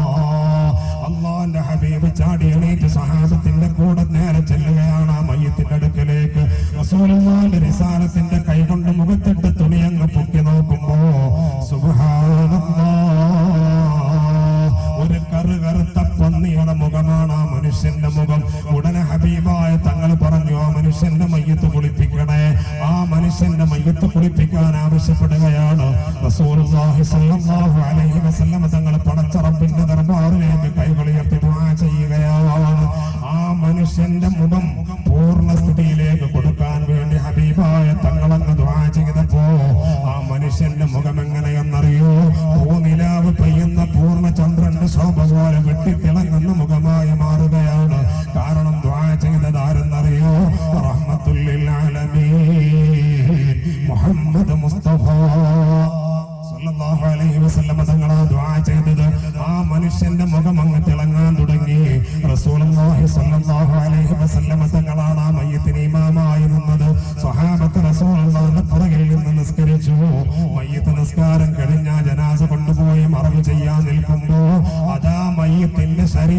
വീണ്ടും നേരത്തെ അവസ്ഥ പോലെ തന്നെ കറുത്ത പന്നിയുടെ രൂപത്തിലേക്ക് തിരിച്ചു വരികയാണ്. ഇത് കണ്ട ഹബീബായ തങ്ങളുടെ കണ്ടമിടറിക്കൊണ്ട് തന്റെ മകനോട് ചോദിച്ചു, മോനെ, നിന്റെ ബാപ്പ ചെയ്ത തെറ്റെന്താണ്? ആ ചെറുപ്പക്കാരൻ പറഞ്ഞു, യാ റസൂലല്ലാഹ്, എന്റെ ബാപ്പ കള്ളു കുടിക്കാറില്ല, എന്റെ ബാപ്പ വ്യഭിചരിക്കാറില്ല, എന്റെ ബാപ്പ ഒരു നാണയത്തൊട്ട് പോലും ഒരാളുടെയും അനുവാദമില്ലാതെ എടുത്തിട്ടില്ല. പക്ഷേ എന്റെ ബാപ്പ ചെയ്ത ഒരേ ഒരു തെറ്റെന്തെന്നറിയോ? കാനത്താരിഖുസ്സലാ, എന്റെ ബാപ്പ ജീവിതത്തിൽ നിസ്കരിക്കാറില്ല. എന്റെ ബാപ്പ ജീവിതത്തിൽ നിസ്കരിക്കാറില്ല. അതുകൊണ്ടാണ് ആ മനുഷ്യന്റെ മുഖം കറുത്ത പന്നിയുടെ രൂപത്തിലേക്ക് വന്നത്. ഹബീബായ സല്ലല്ലാഹു അലൈഹി വസല്ലം തങ്ങൾ പറയാൻ മാത്രമല്ല, ഹബീബായ തങ്ങൾ ഇത് കേട്ടപ്പോ പറഞ്ഞു, എന്നാൽ ഹബീബായ തങ്ങൾ പറഞ്ഞു, സഹാബ, നിങ്ങൾ കണ്ടോ, നിസ്കരിക്കാത്ത മനുഷ്യന്റെ അവസ്ഥ ഇതാണ്. എന്നാൽ നിസ്കരിക്കാത്ത മനുഷ്യന് ദുനിയാവിലുള്ള അവസ്ഥ ഇതല്ലേ? നിസ്കരിക്കാത്തവന് നാളെ ആഖിറ ലോകത്ത് മഹ്ശറാവൽ സഭയിലേക്ക് കടന്നു വരുമ്പോ അവിടെയും അവന് കറുത്ത പന്നിയുടെ കോലത്തിലാണ്. അല്ലാഹു നമ്മെ കാക്കട്ടെ, അല്ലാഹു നമ്മളെ കാക്കട്ടെ. പ്രിയപ്പെട്ടവർ, നിസ്കാരത്തിന്റെ കാര്യം ശ്രദ്ധിക്കണം. അത് ശ്രദ്ധിച്ചെങ്കിലേ ബാക്കി കാര്യങ്ങളെല്ലാം നമുക്ക് എന്ത് ചെയ്യുള്ളൂ, റെഡിയാക്കാൻ പറ്റുള്ളൂ. ആദ്യം അള്ളാഹുവിലേക്ക് തിരിച്ചു നടക്കണമെങ്കിൽ നാം ചെയ്യേണ്ടത് നിസ്കാരത്തിന്റെ കാര്യത്തിലുള്ള ശ്രദ്ധയാണ്. അത് കഴിഞ്ഞിട്ടാണ് സഹോദര ബാക്കിയുള്ള കാര്യങ്ങളിലേക്ക് നമ്മൾ കടക്കേണ്ടത്. മഹാനാകുന്ന അബൂബക്കർ സിദ്ദീഖ് റളിയല്ലാഹു തആല അൻഹു റസൂലുള്ളാഹിന്റെ സഹചാരിയായി ജീവിച്ച മഹാനാണ്. എല്ലാ വെള്ളിയാഴ്ചയും പള്ളിയിൽ വെച്ച് ഖുത്ബയോതുമ്പോൾ നിങ്ങൾ കേട്ടിട്ടില്ലേ? അവ്വലു മൻ ആമന ബി അബൂബക്കർ വഅവ്വലു മൻ സദ്ദഖനി അബൂബക്കർ വഅവ്വലു മൻ സവ്വജനി അബൂബക്കർ വഅവ്വലു മൻ യുഹ്ശറു മഈ യൗമൽ ഖിയാമത്തി അബൂബക്കർ. റസൂലുള്ളാഹിന്റെ കൂടെ നടന്ന സന്നദ്ധ സഹചാരിയല്ലേ സിദ്ദീഖുൽ അക്ബർ തങ്ങൾ. അവിടത്തെ ഖിലാഫത്തിന്റെ കാലഘട്ടത്തിൽ അഥവാ റസൂലുള്ളാഹിന്റെ കാലം കഴിഞ്ഞ് മഹാനായ സിദ്ദീഖുൽ അക്ബർ തങ്ങളുടെ കാലഘട്ടത്തിൽ ഒരു ജനാസ കൊണ്ടുവന്നിട്ട് പള്ളിയിൽ വെക്കുകയാണ് മയ്യത്ത് നിസ്കരിക്കാൻ.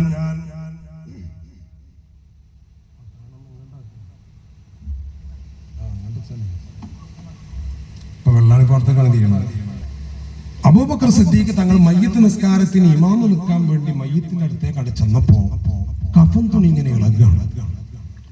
കഫൻ തുണി ഇളകുന്ന രംഗം കണ്ടപ്പോ ബഹുമാനപ്പെട്ട സിദ്ദീഖുൽ അക്ബർ തങ്ങൾ കഫൻ തുണി ഇങ്ങനെ അഴിക്കുകയാണ്. കഫൻ തുണി ഇങ്ങനെ തലഭാഗത്ത് നിന്ന് അഴിച്ചു നോക്കുമ്പോ സുബ്ഹാനല്ലാഹ്, ഒരു പാമ്പ് വന്നുകൊണ്ട് ആ മയ്യത്ത് മുഴുവനും ചുറ്റി വരിഞ്ഞ് ആ മയ്യത്തിന്റെ ശരീരത്തിൽ നിന്ന് പിരടിയിൽ ഇങ്ങനെ കടിച്ചിട്ട് അതിൽ നിന്ന് രക്തം ഇങ്ങനെ ഊറ്റി കുടിക്കുകയാണ്. ബഹുമാനപ്പെട്ട അബൂബക്കർ സിദ്ദീഖ് തങ്ങൾ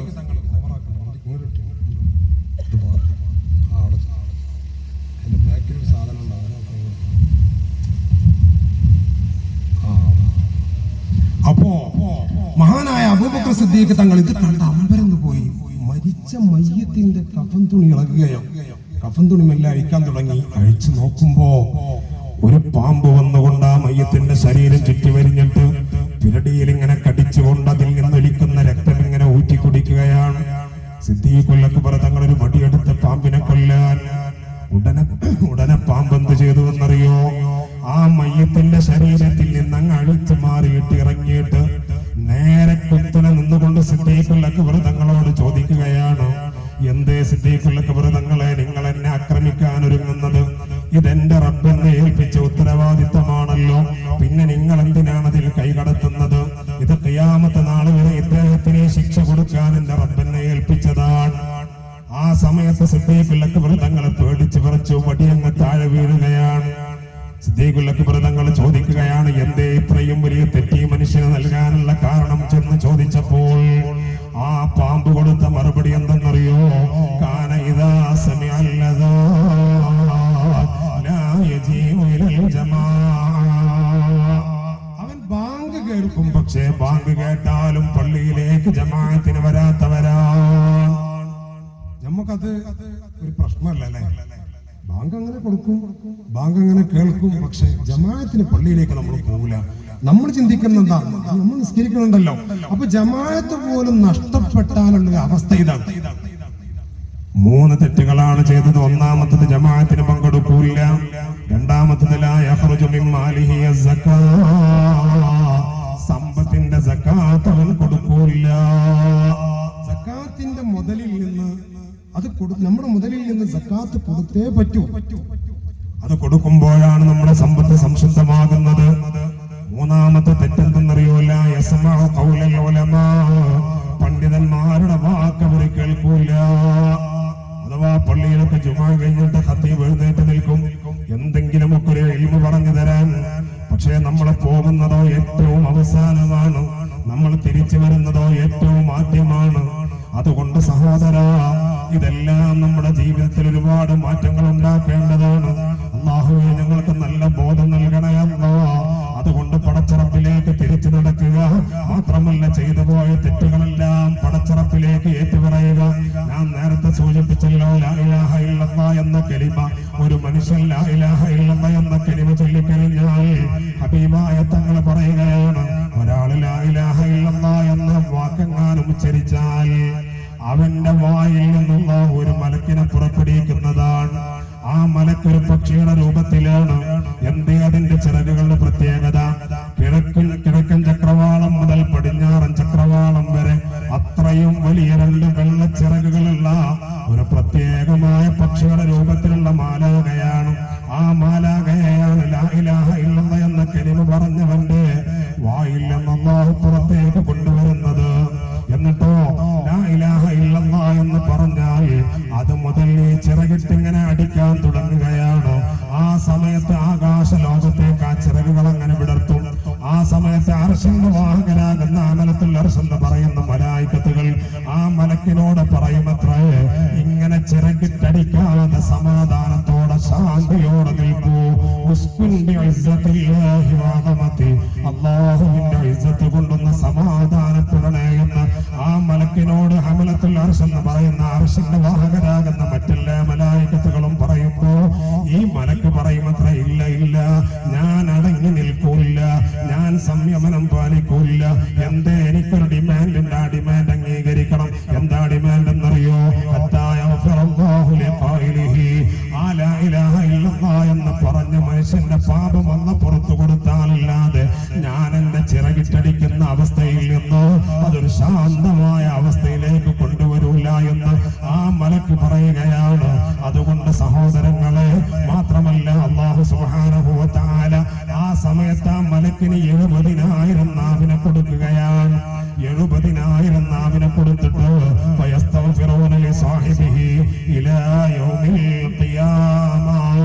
ആ 70,000 നാവ് കൊണ്ട് ഖിയാമത്ത് നാൾ വരെ ആരാണോ ലാ ഇലാഹ ഇല്ലല്ലാഹ് എന്ന കലിമ ചൊല്ലിയതെങ്കിൽ അവനക്ക് വേണ്ടി അല്ലാഹുവോട് പൊറുക്കലിനെ തേടിക്കൊണ്ടിരിക്കുകയാണ്. അതുകൊണ്ടും അവസാനിക്കുന്നില്ല ലാ ഇലാഹ ഇല്ലല്ലാഹ് എന്ന കലിമയുടെ പ്രതിഫലം. ആ മനുഷ്യനെ ഖിയാമത്ത് നാളിൽ ഈ മലക്ക് തന്റെ കൈകൊണ്ട് പിടിച്ചിട്ട് സിറാത്ത് വിട്ടുകടത്തിയിട്ട് സ്വർഗ്ഗത്തിലെത്തിക്കുമെന്ന് മുഹമ്മദ് മുസ്തഫ. നമുക്ക് സിറാത്ത് വിട്ട് കടത്തുന്നൊക്കെ പറയുമ്പോ സിറാത്തല്ലേ എന്നൊരു തോന്നലുണ്ടാവൂലേ? എന്നാൽ സിറാത്തിന്റെ അവസ്ഥയെ കുറിച്ച് നമ്മളൊന്ന് ചിന്തിക്കണേ സഹോദര. സിറാത്ത് എന്ന് പറയുന്നത് നമ്മുടെ നാട്ടിൽ ഇന്നലെ ഉദ്ഘാടനം ചെയ്ത നായർത്തോട് പാലത്തെ കുറിച്ചല്ല, വർഷങ്ങൾക്ക് മുമ്പ് നമ്മുടെ നാട്ടിൽ ഉദ്ഘാടനം ചെയ്ത ചമ്പ്രവട്ടം പാലത്തെ കുറിച്ചല്ല. സിറാത്തിന്റെ ദൂരത്തെ കുറിച്ചൊന്ന് അറിഞ്ഞിരുന്നോളൂ. മഹാനായ സിദ്ദീഖുൽ അക്ബർ തങ്ങളോട് റാഹത്തല്ലേ എന്നൊരു ചോദ്യം ഉണ്ടാവാറുണ്ട്. നമ്മളൊക്കെ കാണുമ്പോ ചോദിക്കുമല്ലോ, എന്താ പാട്, സുഖല്ലേ, റാഹത്തല്ലേ എന്നൊക്കെ ചോദിക്കൂലേ? അപ്പൊ എന്നതുപോലെ അബൂബക്കർ സിദ്ദീഖ് തങ്ങളോട് റാഹത്തല്ലേ എന്നൊരു ചോദ്യം ചോദിച്ചാൽ സിദ്ദീഖ് തങ്ങൾ പറഞ്ഞൊരു മറുപടി ഉണ്ട്. ആൺകുട്ടികളെ വർത്തനം എന്താണെന്നറിയോ? സിറാത്തിലൂടെ അങ്ങനെ ചെന്നിട്ട് വലത്തെ കാല് സ്വർഗത്തിൽ കുത്തിയിട്ട് ഇടത്തെ കാല് സിറാത്തുമെന്നിട്ട് എടുക്കണം. അങ്ങനെ ആവുന്നത് വരെ, അഥവാ സിറാത്തുമെന്ന് അങ്ങോട്ട് വേറിട്ടാലല്ലാതെ റാഹത്ത് എന്ന് പറയാൻ പറ്റൂലെന്ന് സിദ്ദീഖുൽ അക്ബർ തങ്ങൾ പറയാം. അപ്പൊ നമുക്ക് സിറാത്ത് കേട്ട ഒരു പ്രശ്നമില്ല. പക്ഷേ സിറാത്ത് പാലത്തിന്റെ അവസ്ഥ എന്താണ് സഹോദര? നമ്മൾ എത്ര വലിയ തെറ്റ് ചെയ്ത മനുഷ്യനാണെങ്കിലും ഹബീബായ തങ്ങളുടെ റൗള ശരീഫിന്റെ മുൻഭാഗത്ത് എഴുതി വെച്ചൊരു ഒരു കഷ്ണമുണ്ടല്ലോ, ഒരു ഹദീസിന്റെ ഒരു ശിഖരമുണ്ടല്ലോ, ശഫാഅത്തി അഹ്ലുൽ കബായിരി മിൻ ഉമ്മത്തി. എന്റെ ശഫാഅത്ത് എന്റെ ഉമ്മത്തിൽ എത്ര വലിയ തെറ്റ് ചെയ്ത മനുഷ്യനേക്കും ലഭിക്കുന്നതാണ്.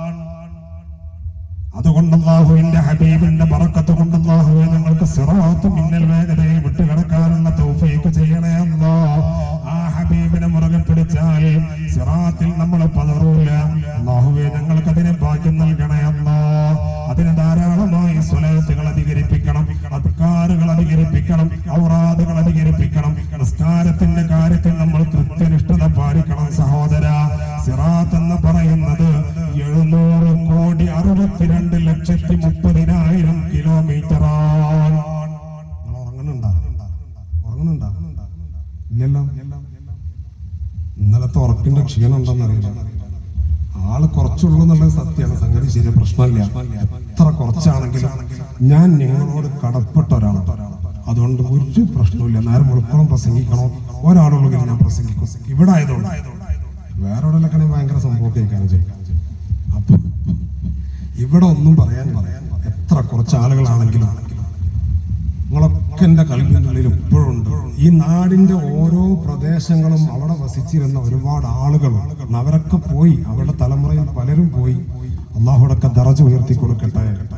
അബൂബക്കർ മുല്ലക്കാനൊക്കെ കുറിച്ച് പറയുമ്പോഴേ ഒരു മുല്ലക്ക എന്നുള്ളതിലല്ല, ഒരുപാട് കാര്യങ്ങൾ എന്നെ പഠിപ്പിച്ചതിൽ കുത്തുബിയത്ത് പഠിപ്പിച്ചെന്നത്, റാത്തീവ് പഠിപ്പിച്ചെന്നത്, അതിലൊക്കെ ഉപരി താടി ഇങ്ങനെ പിടിച്ചു വലിച്ച് ഒരുപാട് കളിച്ചിട്ടുണ്ട്. അള്ളാഹു ഖബർ സ്വർഗ്ഗാക്കി കൊടുക്കണം ഉറപ്പേ.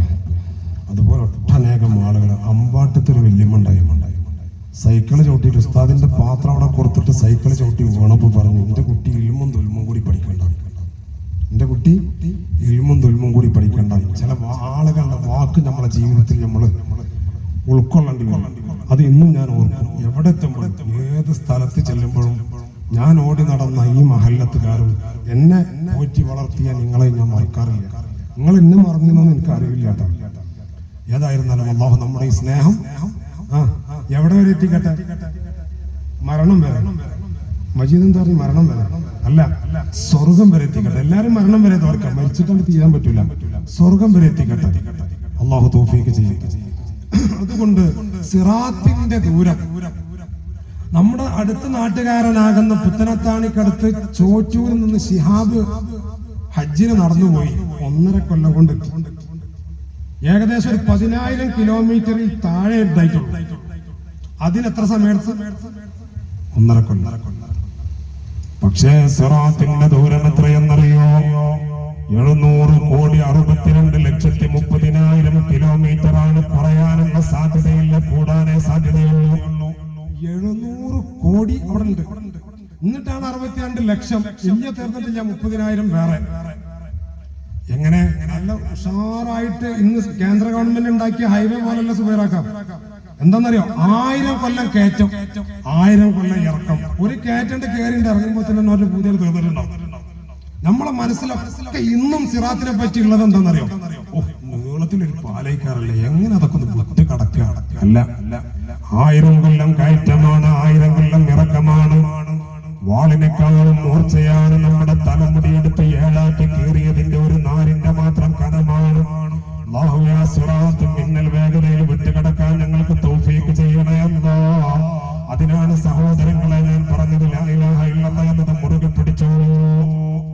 ലാ ഇലാഹ ഇല്ലല്ലാഹ് എന്നത് മുറുകെ പിടിച്ചോളൂ.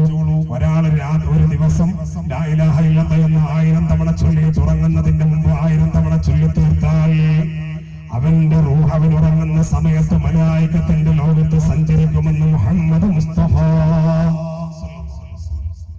1000 തവണ ലാ ഇലാഹ ഇല്ലല്ലാഹ് ചൊല്ലി നമ്മളെ റൂഹ് എവിടെ സഞ്ചരിക്കും? മലായികത്തിന്റെ ലോകത്ത് സഞ്ചരിക്കുന്നതാണ്. അതുകൊണ്ടാണ് പ്രിയപ്പെട്ടവരെ, അല്ലാഹുവിലേക്കൊന്ന് തിരിഞ്ഞു നോക്കൂ. ലാ ഇലാഹ ഇല്ലല്ലാഹ് എന്ന കലിമയിലേക്ക് നമ്മളൊന്ന് ചിന്തിക്കണേ. ആ ലാ ഇലാഹ ഇല്ലല്ലാഹ് എന്ന കലിമ ചൊല്ലിക്കഴിഞ്ഞാൽ ആ മലക്ക് നമ്മളെ സിറാത്ത് കൈ പിടിച്ച് കടത്തി തരുമെന്ന് മാത്രമല്ല, അവരെ സ്വർഗത്തിലും ആ മലക്ക് കടത്തി കൊടുക്കുന്നതാണ്. അതുകൊണ്ട് ഉള്ള സമയം നമ്മൾ ഫസാദ് പറയാതെ, ഉള്ള സമയം മറ്റുള്ളവന്റെ ന്യൂനതകളെ കുറിച്ച് ചർച്ച ചെയ്യാതെ സ്വർഗം കാത്തിരിക്കുന്നവരായി ജീവിച്ച് മരിക്കാൻ അല്ലാഹുവേ ഞങ്ങൾക്ക് ഭാഗ്യം നൽകണേ അല്ലാഹ്. അല്ലാഹുവിന്റെ ഹബീബ് സ്വർഗം കാത്തിരിക്കുന്ന 4 വിഭാഗം ആളുകളെ നമുക്ക് പരിചയപ്പെടുത്തുന്നുണ്ടല്ലോ. ഒന്നാമതായി പറഞ്ഞത് താലിൽ ഖുർആൻ, ധാരാളമായിട്ട് പരിശുദ്ധമായ ഖുർആൻ ഓതുന്നവർ. നമ്മളെല്ലാരും സ്വർഗത്തെ കാത്തിരിക്കുന്നവരാണ്. പക്ഷെ സ്വർഗം നമ്മളെ ഇങ്ങോട്ട് കാത്തിരിക്കുന്ന ഒരു സാഹചര്യമാണ്. സ്വർഗം നമ്മളെ കാത്തിരിക്കും. ഒന്നാമത്തെ വിഭാഗമാരെന്നറിയോ? താനിൽ ഖുർആൻ, പരിശുദ്ധമായ ഖുർആൻ ഓതുന്നവർ. രണ്ടാമത്തെ വിഭാഗമാരാണ് ഹാഫിളുൽ ലിസാൻ, നാവിനെ സൂക്ഷിക്കുന്നവരാണ്. ഗീബത്ത് പറയാതെ, നിയമത്ത് പറയാതെ, മറ്റുള്ളവന്റെ ന്യൂനതയെ കുറിച്ച് ചർച്ച ചെയ്യാതെ അല്ലാഹുവിന്റെ സ്വർഗം കാത്തിരിക്കുന്നവരായി മാറുക. ലാ ഇലാഹ ഇല്ലല്ലാഹ് എന്ന കലിമ ധാരാളമായി അധികരിപ്പിക്കുക. മൂന്നാമത്തെ വിഭാഗം സ്വർഗം കാത്തിരിക്കുന്ന ആളാണെന്നറിയോ? മുത്തഇമുൽ ജിയാൻ, വിശക്കുന്നവന് അന്നം കൊടുക്കുന്നവരാണ്. ഇവിടെ മുത്തഅല്ലിമീങ്ങൾക്ക് ഭക്ഷണം ഓരോ വീടുകളിലല്ല. അൽഹംദുലില്ലാഹ്, അല്ലാഹു നിലനിർത്തി തരട്ടെ. വിശക്കുന്നവന് അന്നം കൊടുക്കുക എന്ന് പറഞ്ഞാൽ വലിയ പുണ്യമുള്ള കാര്യമാണ്. നമ്മുടെ നാടിന്റെ അടുത്ത പ്രദേശമാണ് പുതിയങ്ങാടി മക്കബറയിൽ അന്ത്യവിശ്രമം കൊള്ളുന്ന യാഹൂദങ്ങൾ ഉപ്പാപ്പ അല്ലാഹുവിന്റെ ദിക്ർ, യാഹൂ എന്ന ദിക്ർ ചൊല്ലിയിട്ട് അബ്ദുൽ ഖാദിർ എന്ന പേരിൽ നിന്ന് യാഹൂദങ്ങൾ ഉപ്പാപ്പ എന്ന പേരിലേക്ക് മാറിയ മഹാനായ യാഹൂദങ്ങൾ ഉപ്പാപ്പക്കൊരു ജോലി ഉണ്ടായിരുന്നു. ദിക്ർ എങ്ങനെ ചൊല്ലും? യാഹൂ എന്ന ദിക്ർ ചൊല്ലി നടക്കും. ഓരോ വീടുകളിൽ ചെല്ലുമ്പോൾ കൈ കാണിക്കുമ്പോൾ ചിലർ അരി കൊടുക്കും, ചിലർ തക്കാളി കൊടുക്കും, ചിലർ വെണ്ട കൊടുക്കും, എന്താണോ വീട്ടിലുള്ളതെങ്കിൽ ഇട്ട് കൊടുക്കും. ഇതെല്ലാം കൂടി കൊണ്ടുവന്നിട്ട് ഒരു അടുപ്പ് കൂട്ടിയിട്ട് ഒരു കലം വെച്ചിട്ട് അരിയിട്ടിട്ട് കഞ്ഞി വെക്കുമായിരുന്നത്രേ. എന്നിട്ട് യാഹൂദങ്ങളുപ്പാപ്പ വിളിച്ചു പറയാറുണ്ടായിരുന്നത്രേ, കുടിച്ചോളൂ, നല്ല കഞ്ഞിയാണ്. അത് 100 പേരുണ്ടോ 100 പേർക്കും ഭക്ഷണമുണ്ട്, 1000 പേരുണ്ടോ 1000 പേർക്കും ആ കഞ്ഞി തികയുന്നതാണ്. അങ്ങനെ മുത്തഇമുൽ ജിയാനായി ജീവിച്ച മഹാനാണ്. വിശക്കുന്നവന്റെ വിശപ്പ് മാറ്റാൻ ശ്രമിച്ചവരാണ് യാഹൂദങ്ങളുപ്പാപ്പ. അവിടുത്തെ മദത് നമ്മുടെ ജീവിതത്തിൽ നൽകട്ടെ. അതുകൊണ്ട് സ്വർഗം കാത്തിരിക്കുന്ന മൂന്നാമത്തെ വിഭാഗമാണ് ഭക്ഷണം കൊടുക്കുന്നവൻ, വിശക്കുന്നവന് അന്നം കൊടുക്കുന്നവൻ.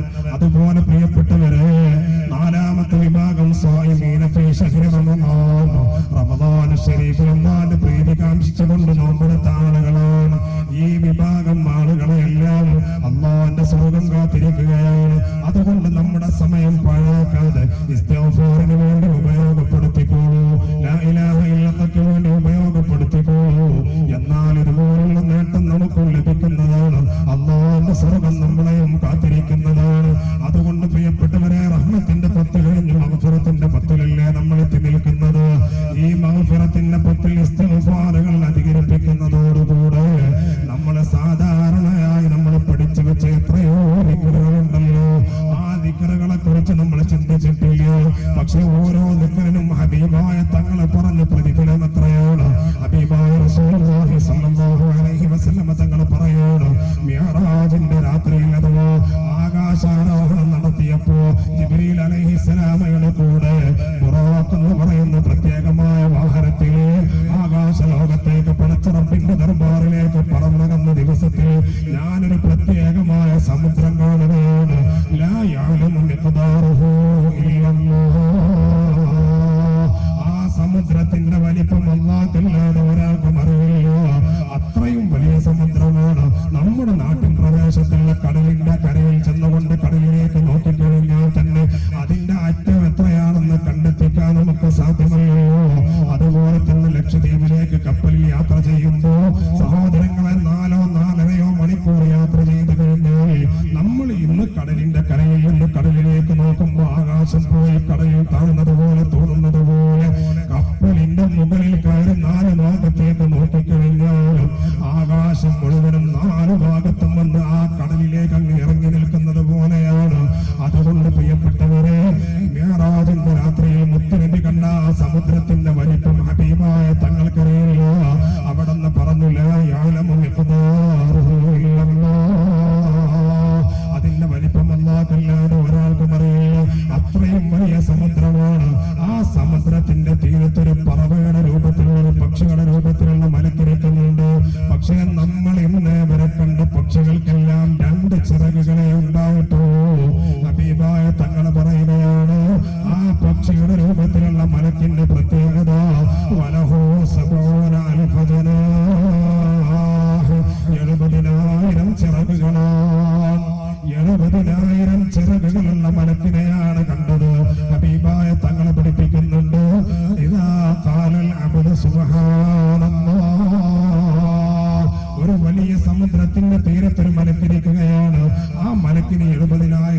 ചിറകുകളുണ്ട്.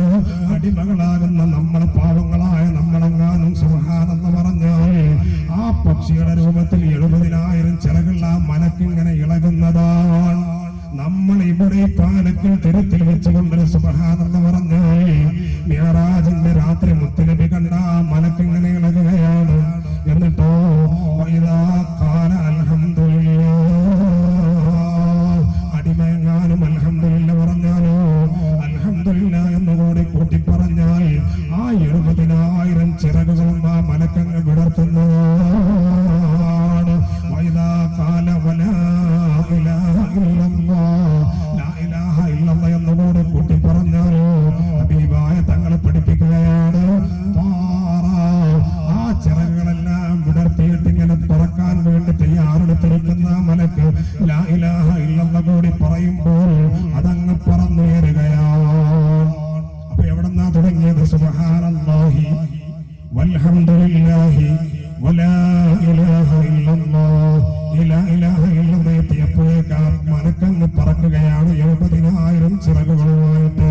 വഇദാ ഖാല അല്ലാഹു അക്ബർ, അല്ലാഹു അക്ബർ എന്നുകൂടി കൂട്ടി പറഞ്ഞാലോ ഔ ഖാന നഫ്സുഹു ഫിൽ ബഹർ, ആ പറന്നകന്ന മലക്കുണ്ടല്ലോ പക്ഷിയുടെ രൂപത്തിലുള്ള മാലാക ആ വലിയ സമുദ്രത്തിലേക്ക് താഴുകയാണ്.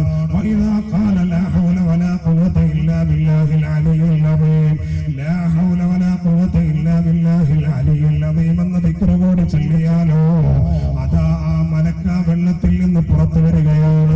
70,000 ചിറകുകൾ നനഞ്ഞിട്ടുണ്ട്. എത്രയോ കോടാനുകോടി തോലുകളുണ്ട് അതിൽ. അങ്ങനെ ആ മലക്ക് കരയിൽ വന്നുകൊണ്ട് ആ ചിറകുകൾ മുഴുവനും ഇങ്ങനെ കുടയുകയാണ്. ഓരോ ചിറകിൽ നിന്നും 70,000 തുള്ളി വെള്ളമാ തുറക്കുന്നത്. ഓരോ തുള്ളിയിൽ നിന്നും അല്ലാഹു ഓരോ മലക്കിനെ പടക്കുകയാണ്. സഹോദര, കോടാനുകോടി മലക്കുകളല്ലേ വരുന്നത്. നമ്മൾ ചെയ്യേണ്ടത് എത്രയോ? സുബ്ഹാനല്ലാഹി വൽഹംദുലില്ലാഹി വലാ ഇലാഹ ഇല്ലല്ലാഹു അല്ലാഹു അക്ബർ വലാ ഹൗല വലാ ഖുവത ഇല്ലാ ബില്ലാഹിൽ അലിയ്യിൽ അദീം എന്ന ഈ ഒരൊറ്റ ദിക്ർ നമ്മൾ എത്രയാണോ നമുക്ക് സാധിക്കുന്നത് അത്രയും തവണ നമ്മളെ ചൊല്ലണേ. അങ്ങനെ ആ മലക്ക് വന്നുകൊണ്ട് ചിറകിനെ ഇങ്ങനെ കുടയുമ്പോ ഓരോ ചിറകിൽ നിന്നും 70,000 തോല് വെള്ളം തെറിക്കുകയാണ്.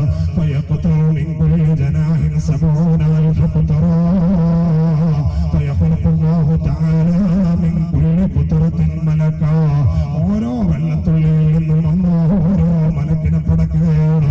എന്നിട്ട് ആ മലക്കിനെന്താണ് ജോലി എന്നറിയോ? അള്ള ഏൽപ്പിച്ചു കൊടുക്കുന്ന ജോലി എന്തെന്നറിയോ സഹോദരങ്ങളെ? യുസബ്ബിഹൂന വയുഹല്ലിലൂന വയസ്തഗ്ഫിറൂന ലിഖാഇലിഹാ ഇലാ യൗമിൽ ഖിയാമ. സുബ്ഹാനല്ലാഹി വൽഹംദുലില്ലാഹി വലാ ഇലാഹ ഇല്ലല്ലാഹു അല്ലാഹു അക്ബർ വലാ ഹൗല വലാ ഖുവത ഇല്ലാ ബില്ലാഹിൽ അലിയ്യിൽ അദീം എന്ന ഈ ദിക്ർ ചൊല്ലിയ മനുഷ്യനുണ്ടല്ലോ അവനക്ക് വേണ്ടി ഖിയാമത്ത് നാൾ വരെ അല്ലാഹുവോട് പൊറുക്കലിനെ തേടുകയാണ്. ഈ കോടാനുകോടി മലായികത്തിന് അമ്മ കൊടുക്കുന്ന ജോലി. അതുകൊണ്ട് പ്രിയപ്പെട്ടവരെ, എന്നെ സ്നേഹിക്കുന്ന എന്റെ പ്രിയപ്പെട്ട രക്ഷിതാക്കളെ, ഉമ്മമാരെ, സഹോദരിമാരെ, ഈ മജ്‌ലിസിൽ വെച്ചുകൊണ്ട് നമ്മളൊന്ന് തീരുമാനിച്ചോളൂ. നമ്മുടെ ഒഴിവ് സമയങ്ങളെ പാഴാക്കി കളയരുത്. അതുകൊണ്ടാണ് ഞാൻ നേരത്തെ പറഞ്ഞത്, സ്വർഗ്ഗം കാത്തിരിക്കുന്നവരായി നമുക്ക് മാറാൻ സാധിക്കണം. അതിന് ഖാലിഖായ റബ്ബിന്റെ ചിന്തയിലേക്ക് നമ്മൾ കടക്കേണ്ടതുണ്ട്. ഹബീബായ മുത്തുനബി നമ്മളെ പഠിപ്പിച്ചല്ലോ, ലാ യസാലു ലിസാനക റത്ബൻ മിൻ ദിക്രില്ലാഹ്, അല്ലാഹുവിന്റെ ദിക്ർ കൊണ്ട് നിന്റെ നാവ് ഇങ്ങനെ നനഞ്ഞുകൊണ്ടിരിക്കണേ. ഇടക്കിടക്ക് ജ്യൂസ് കുടിച്ചിട്ടല്ല നാവ് നനക്കാൻ പറഞ്ഞത് മുത്തുനബി. എന്താ പറഞ്ഞത്? ലാ യസാലു ലിസാനക റത്ബൻ മിൻ ദിക്രില്ലാഹ്, നിന്റെ നാവ് പടച്ച റബ്ബിന്റെ ദിക്ർ കൊണ്ട് നനയണമെന്നാണ്. ലിസാനക റത്ബൻ മിൻ ദിക്രില്ലാഹ്, ഇത് ഞാൻ ഈ ദിക്റിന്റെ പവിത്രതയോടെ പറയാൻ കാരണം എന്താണെന്നറിയോ? ഇത്രയും കോടാനുകോടി മലായിക്കത്തുകൾ ഖിയാമത്ത് നാൾ വരെ നമുക്ക് വേണ്ടി പൊറുക്കലിനെ തേടിക്കൊണ്ടിരിക്കും. ഇതിലും വലിയ സൗഭാഗ്യം വേറെന്താണ്? അതുകൊണ്ട് ഒഴിവ് സമയങ്ങൾ മുഴുവനും ഇന്നു മുതൽ എന്ത് ചെയ്യണം? ഉപയോഗപ്പെടുത്തണം. അതിനിപ്പോ നമ്മളിങ്ങനെ മാറ്റി ഒരുങ്ങി തസ്ബീഹ്മാല 2 കൈയ്യുമേലും കൗണ്ടറിട്ട് ഇരിക്കൊന്നും വേണ്ട. നമ്മൾ മത്തി നന്നാക്കുകയാണെങ്കിലും വസ്ത്രം അലക്കുകയാണെങ്കിലും ഏത് സമയത്ത് നമുക്ക് എന്ത് ചെയ്യാൻ പറ്റും? ദിക്ർ ചൊല്ലാൻ പറ്റും. അതുപോലെ തന്നെ സ്വലാത്ത്, അല്ലാഹു സുബ്ഹാനഹു വ തആല നമുക്ക് തൗഫീഖ് തരട്ടെ. അതുകൊണ്ട് പ്രിയപ്പെട്ടവരെ, ഈ പാപമോചനത്തിന്റെ പത്തിൽ നമ്മൾ ധാരാളമായി ശ്രദ്ധിക്കേണ്ടതാണത്. അല്ലാഹു സുബ്ഹാനഹു വ തആല നമുക്ക് തൗഫീഖ് ചെയ്യട്ടെ. എത്ര വലിയ തെറ്റ് ചെയ്തവരാണ് നമ്മളെങ്കിലും നമ്മുടെ മനസ്സിലൊക്കെ ഓരോ ചിന്ത വരാറുണ്ട്, പടച്ചോനെ ഇനി എന്റെ റബ്ബെന്നെ സ്വീകരിക്കുമോ, ഞാൻ എത്രയോ വലിയ തെറ്റ് ചെയ്തയാണല്ലോ. പക്ഷെ നമ്മുടെ മനസ്സിൽ ഒരു ചെറിയ മാനസാന്തരം രൂപപ്പെട്ടാൽ അത് മുതൽ നമുക്ക് രക്ഷപ്പെടാൻ സാധിക്കുന്നതാണ്. രക്ഷപ്പെടാൻ നമുക്ക് സാധിക്കുന്നു, ഒരു സംശയവും വേണ്ട. മഹാനാകുന്ന ഹസൻ ബസരി റളിയല്ലാഹു തആല അൻഹു, ബഹുമാനപ്പെട്ടവർക്ക് ഒരു പ്രത്യേകത ഉണ്ട്. നല്ലൊരു കട്ട ഫ്രീക്കനായിരുന്നു ആര്? ഹസൻ ബസരി തങ്ങൾ. സൂഫി ചക്രവാളത്തിലേക്ക് കടന്നു വരുന്നതിന്റെ മുമ്പ് നല്ല ടിപ്പായിട്ട് എന്ത് ചെയ്യും, നടക്കും. ബസറയിലെ താഴ്വാരത്ത് കൂടെ വൈകുന്നേരം ആവുമ്പോ ഒരു പ്രത്യേകമായ ഒരു സഞ്ചാരം ഉണ്ടാവും. ആ സഞ്ചരിക്കുന്നതിന്റെ ഇടയിൽ അതിസുന്ദരിയായ ഒരു പെൺകുട്ടിയെയും കണ്ടു. അതിസുന്ദരിയായ ഒരു പെൺകുട്ടിയെ കണ്ടപ്പോ മഹാനാകുന്ന ഹസൻ ബസരി റളിയല്ലാഹു തആല അൻഹു ആ പെണ്ണിന്റെ പിന്നാലെ സഞ്ചരിക്കുകയാണ്. ഒരു ആണിന്റെ കാൽപെരുമാറ്റം കേട്ട ഈ പെൺകുട്ടി തിരിഞ്ഞു നോക്കുമ്പോ ഒരു ചെറുപ്പക്കാരൻ ഇങ്ങനെ പിന്തുടരുന്നതാ കണ്ടതാ. ആ പെൺകുട്ടി തിരിഞ്ഞു നിന്നിട്ട് ചോദിക്കുകയാണ്. പെൺകുട്ടി തിരിഞ്ഞിട്ട് ചോദിച്ചു, അള്ളാഹുവിന്റെ കോടതിയെ കുറിച്ച് യാതൊരു ചിന്തയുമില്ലാതെ എന്റെ പുറകെ നടക്കുകയാണോ?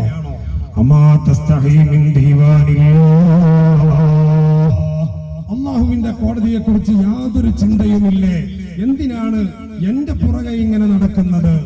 ആ പെൺകുട്ടിയെ കണ്ടപ്പോ ബഹുമാനപ്പെട്ടവരുടെ കൽബിൽ ഇന്നത്തെ കാലത്ത് അതിനർത്ഥം പറയാൻ ക്രഷ് എന്ന് പറയാൻ പറ്റും.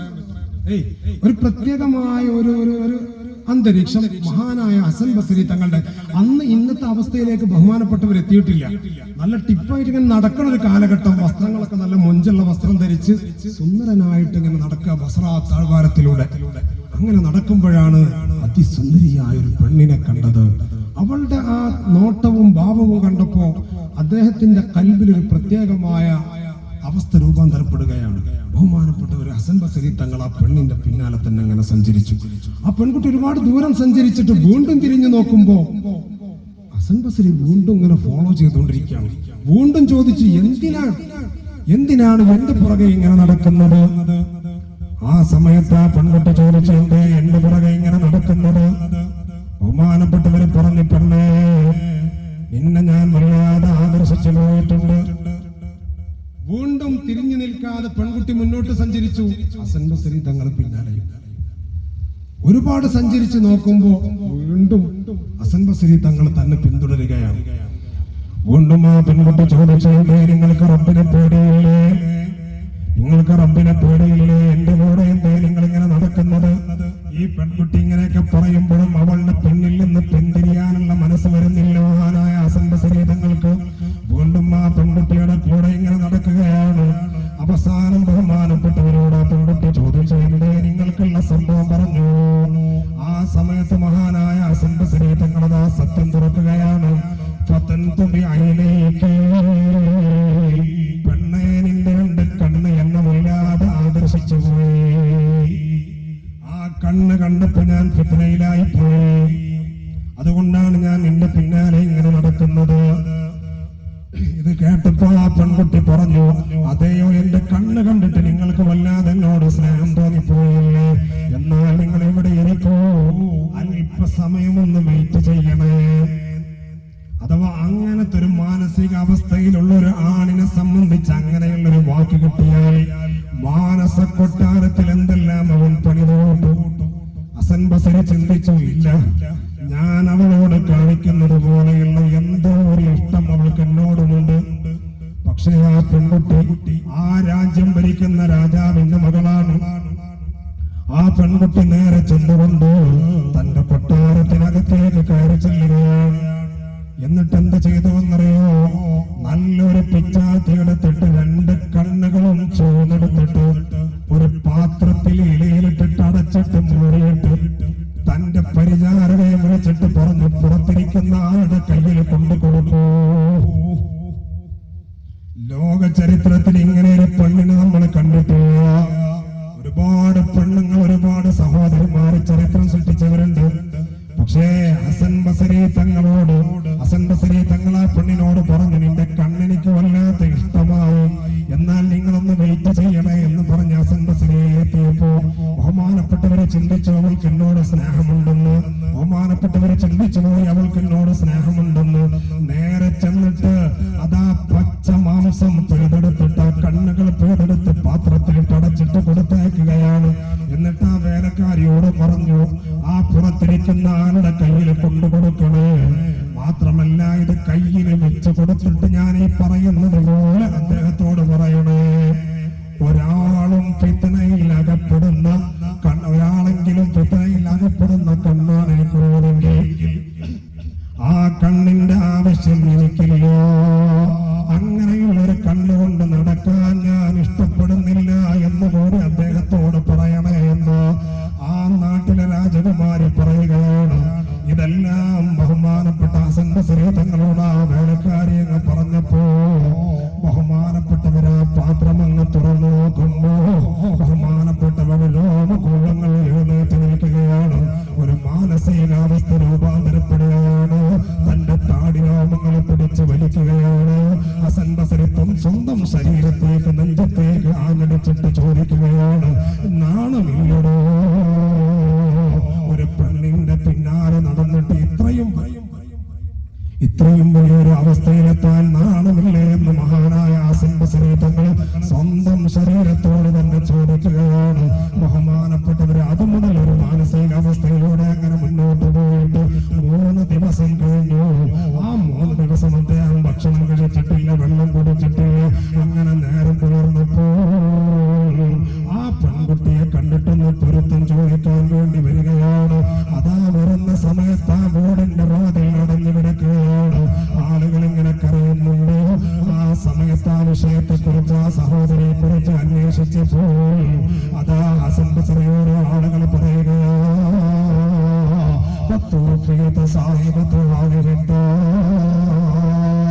ആ വീട്ടുകാരി മരണപ്പെട്ടു പോയിട്ടുണ്ട്. ബഹുമാനപ്പെട്ട ഹസൻ ബസരി തങ്ങൾ വീണ്ടും തിരിച്ചു നടക്കുകയാണ്. 3 ദിവസത്തോളം ഭക്ഷണവും വെള്ളവും ഇല്ലാതെ അങ്ങനെ നടന്നിട്ട് അവസാനം എന്ത് ചെയ്തു എന്നറിയോ? 3-ാമത്തെ രാത്രിയിൽ മഹാനായ ഹസൻ ബസരി തങ്ങൾ ആ പെൺകുട്ടിയെ സ്വപ്നത്തിൽ കാണുകയാണ്. ആ പെൺകുട്ടി ഹസൻ ബസരി സ്വപ്നത്തിൽ കാണുകയാണ്. 3-ാമത്തെ ദിവസമായപ്പോൾ മഹാനായ ഹസൻ ബസരി തങ്ങൾ ആ പെൺകുട്ടിയെ കാണുന്നത്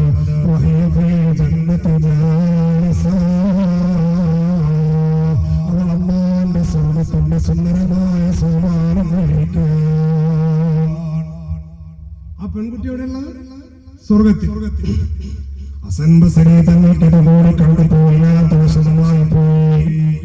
ബഹുമാനപ്പെട്ടവരെ സ്വപ്നത്തിലൂടെ തന്നെ പെൺകുട്ടിയോട് പറയുകയാണ്, ആ പെൺകുട്ടി ഇത്രയും നല്ല ഉന്നതമായ അവസ്ഥയിലെത്തി. ഇനി ഹസൻ ബസരി തങ്ങൾക്ക് രക്ഷപ്പെടണമല്ലോ, അതിനു വേണ്ടിയുള്ള പരിശ്രമമാണ് ഹസൻ ബസരി തങ്ങൾ ശ്രമിക്കുന്നത്. ബഹുമാനപ്പെട്ട ഹസൻ ബസരി തങ്ങൾ ആ പെൺകുട്ടിയോട് സ്വപ്നത്തിൽ തന്നെ ആവശ്യപ്പെടുകയാണ്, പെണ്ണെ എനിക്കൊന്ന് പൊരുത്തപ്പെട്ടു തരാമോ? അഥവാ അവളോട് പൊരുത്തം ചോദിക്കാൻ വേണ്ടി ചെന്നപ്പോഴല്ലേ അവൾ മരണപ്പെട്ടു എന്ന്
അവിടെ നിങ്ങൾ റബ്ബിനെ ഓർക്കണേ.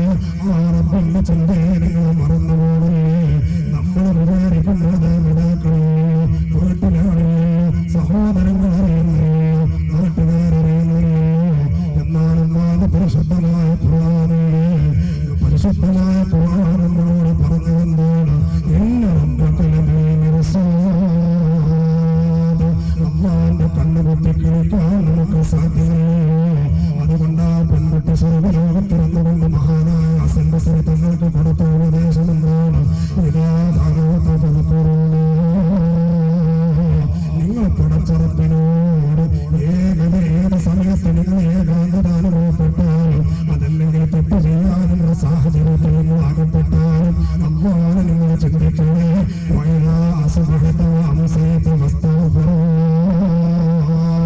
രാവിലെയും വൈകുന്നേരവും പടച്ചുറപ്പിനോട് നിങ്ങൾ ഇസ്തിഗ്ഫാർ ചെയ്യണേ. പടച്ചുറപ്പിനോട് നിങ്ങൾ പുറത്തുനിന്ന് തേടിക്കൊണ്ടിരിക്കണേ. ഈ സാരോപദേശമാണ് പെൺകുട്ടി സ്വർഗത്തിൽ നിന്നുകൊണ്ട് ബഹുമാനപ്പെട്ടവർക്ക് കൊടുത്തത്. ആ ഉപദേശം നിങ്ങൾ കേട്ടു എന്ന് മാത്രമല്ല, ആ പെൺകുട്ടിയുടെ വാക്കുകൾ മുഴുവനും അക്ഷരം പ്രതി സ്വീകരിച്ചിട്ട് ജീവിതത്തിൽ എന്ന് പകർത്തിയപ്പോ ബഹുമാനപ്പെട്ട അസംബ്ലികൾ ചരിത്രത്തിൽ അറിയപ്പെട്ട മഹാനാവുകയാണ്. ബഹുമാനപ്പെട്ട ത്യാഗം കൊണ്ട് അതുപോലെ അതോടുകൂടെ സൂഫി ചക്രവാളത്തിലേക്ക് ബഹുമാനപ്പെട്ട അസംബ്ലികൾ കടന്നു വന്നതാണ്. ആ സ്വർഗസ്ഥയായ പെൺകുട്ടിയുടെ ഉപദേശം കേട്ടതുകൊണ്ട് ഇതിന്റെ തുടക്കം എങ്ങനെയാണ്? ഇത് ഒടുക്കെത്തിയപ്പോ എന്തായി ചിന്തിച്ചോക്കെ നിങ്ങൾ. ആ പെൺകുട്ടിയുടെ ഉപദേശമാണ് ഇതാ ഹലോ തഫദ്കുറുല്ലാഹ്. ഒഴിഞ്ഞ ഒരു സ്ഥലത്ത് ഹറാമിന് സാഹചര്യം ഒരുങ്ങുമ്പോ അവിടെ പടച്ചറബിനെ ഓർത്തുകൊണ്ടിരിക്കുക. ഇത് ജീവിതത്തിൽ പകർത്തിയപ്പോ മഹാനായ ഹസൻ ബസരി തങ്ങള് ജീവിതത്തിൽ രക്ഷപ്പെട്ടു, വലിയ മഹാനായി മാറി. ഇന്ന് സൂഫി ചക്രവാളത്തിന്റെ അപര ജ്യോതിസാണ് മഹാനായ ഹസൻ ബസരി തങ്ങള്. അതുകൊണ്ട് റബ്ബ് നമ്മളെ ഏറ്റെടുക്കൂല എന്നതിൽ നിന്ന് നമ്മൾ മാറേണ്ടിയിരിക്കുന്നു.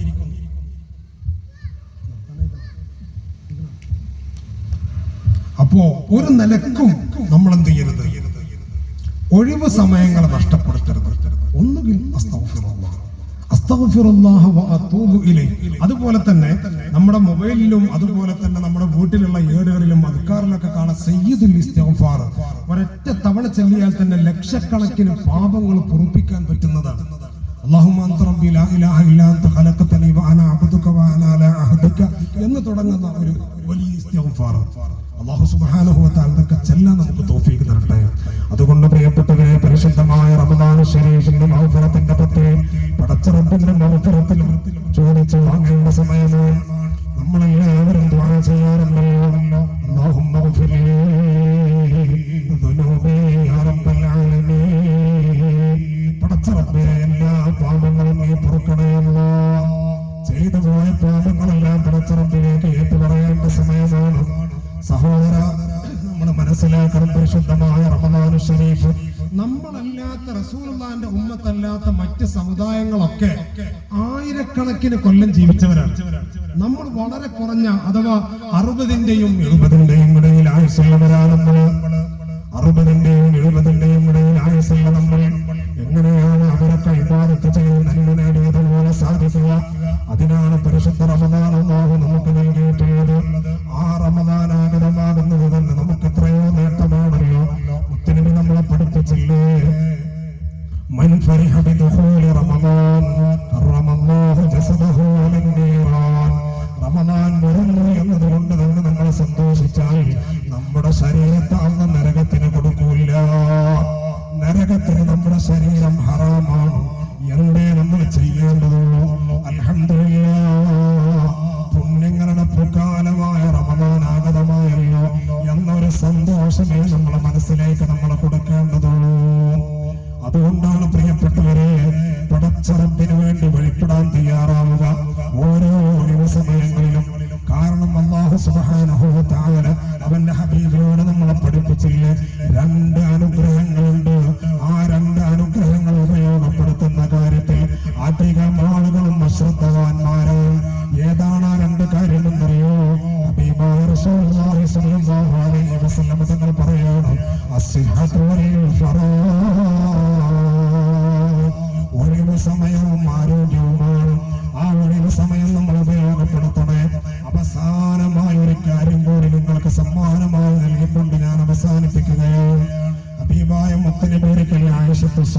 റളിയല്ലാഹു തആല അൻഹയോട് ആയിഷ ബീവിയോട് ഒരിക്കൽ പറഞ്ഞു, ആയിഷ 4 കാര്യങ്ങൾ ചെയ്തിട്ടേ ഉറങ്ങാവൂ. ആയിഷ ബീവി ലോകത്തിന്റെ ചരിത്രത്തിൽ മറക്കാൻ പറ്റുന്ന ഒരാൾ. കാരണം ഒരു ഭർത്താവിന്റെ കൂടെ ഒരു ഭാര്യ എങ്ങനെയായിരിക്കണമെന്ന് ലോകത്തിന് പഠിപ്പിച്ചതിൽ 1-ാം സ്ഥാനത്ത് നിൽക്കുന്നയാളാണ് ആര്? ആയിഷ. മാസക്കണക്കിന് കാലം റസൂലുള്ളാഹിന്റെ വീട്ടിൽ അടുപ്പിൽ തീ പുകഞ്ഞിട്ടുണ്ടായിരുന്നു. മാസക്കണക്കിന് കാലം. എന്നിട്ടും എന്ത് ചെയ്തിട്ടില്ല? ആയിഷ ബീവി പരാതിപ്പെട്ടിട്ടില്ല. ചരിത്രം പറയുന്നുണ്ടല്ലോ, നറൽ ഹിലാല സുമ്മൽ ഹിലാല സുമ്മൽ ഹിലാല വഫീ അബിയാത് റസൂലില്ലാഹി സ്വല്ലല്ലാഹു അലൈഹി വസല്ലം മാ നസ്തൗഖിദു നാറാ. 1-ാമത്തെയും 2-ാമത്തെയും 3-ാമത്തെയും മാസപ്പിറവി ഞങ്ങൾ കണ്ടു. പക്ഷേ റസൂലുള്ളാഹിന്റെ വീട്ടിൽ അടുപ്പത്ത് തീ പുകഞ്ഞിട്ടില്ല. ആരുടെ വീട്ടില്? ആ ഹബീബിന് വേണ്ടിയിട്ടാണ് ഈ ലോകം മുഴുവൻ അല്ലാഹു പടച്ചത്. എന്നിട്ടും ആയിഷ ബീവി പരാതിപ്പെട്ടിട്ടില്ല. അങ്ങനത്തെ ആയിഷ ബീവിയോട് റസൂലുള്ളാഹി പറയാണ്, ആയിഷ 4 കാര്യങ്ങൾ ചെയ്തിട്ടല്ലാതെ ഉറങ്ങാൻ പാടില്ല. 1-ാമതായി ഹബീബായ തങ്ങൾ പറഞ്ഞു, കിടക്കുന്നതിന്റെ മുമ്പ് പരിശുദ്ധമായ ഖുർആൻ മുഴുവനും ഓതണേ. നമ്മൾ ഭാര്യമാരോട് ഒരു തബാറക്ക് ഓതാൻ പറഞ്ഞാൽ, അല്ലെങ്കിൽ ഒരു യാസീൻ ഓദിക്കാന്ന് പറഞ്ഞാൽ അവരുടെ രീതി എന്താ നമുക്ക് മനസ്സിലാവില്ലേ? അല്ലാഹു നമ്മളെ ഭാര്യമാരൊക്കെ സ്വർഗസ്ഥരാക്കി തരട്ടെ. അതുകൊണ്ട് ഖുർആൻ മുഴുവനും ഓതണേ ആയിഷ. ആയിഷ ബീവി കേട്ടുനിന്നു. 2-ാമതായിട്ട് പറഞ്ഞു, അമ്പിയാക്കളുടെ ശഫാഅത്ത് ലഭിക്കാൻ പരിശ്രമിക്കണേ ആയിഷ. ആയിഷ ബീവി അതും കേട്ടുനിന്നു. സഹോദരിമാരെ ശ്രദ്ധിക്കണേ. 1-ാമത് പറഞ്ഞത് ഖുർആൻ മുഴുവനും ഓതണം, അമ്പിയാക്കളുടെ ശഫാഅത്ത് ലഭിക്കാൻ പരിശ്രമിക്കണം. മാത്രമല്ല 3-ാമതായി പറഞ്ഞു, എല്ലാ മുസ്ലിമീങ്ങളുടെയും സ്നേഹം കൈവരിക്കാൻ പരിശ്രമിക്കണേ. 4-ാമതായി മുത്തനബി പറഞ്ഞു, ആയിഷ ഉറങ്ങുന്നതിന്റെ മുമ്പ് ഹജ്ജും ഉംറയും ചെയ്യണേ.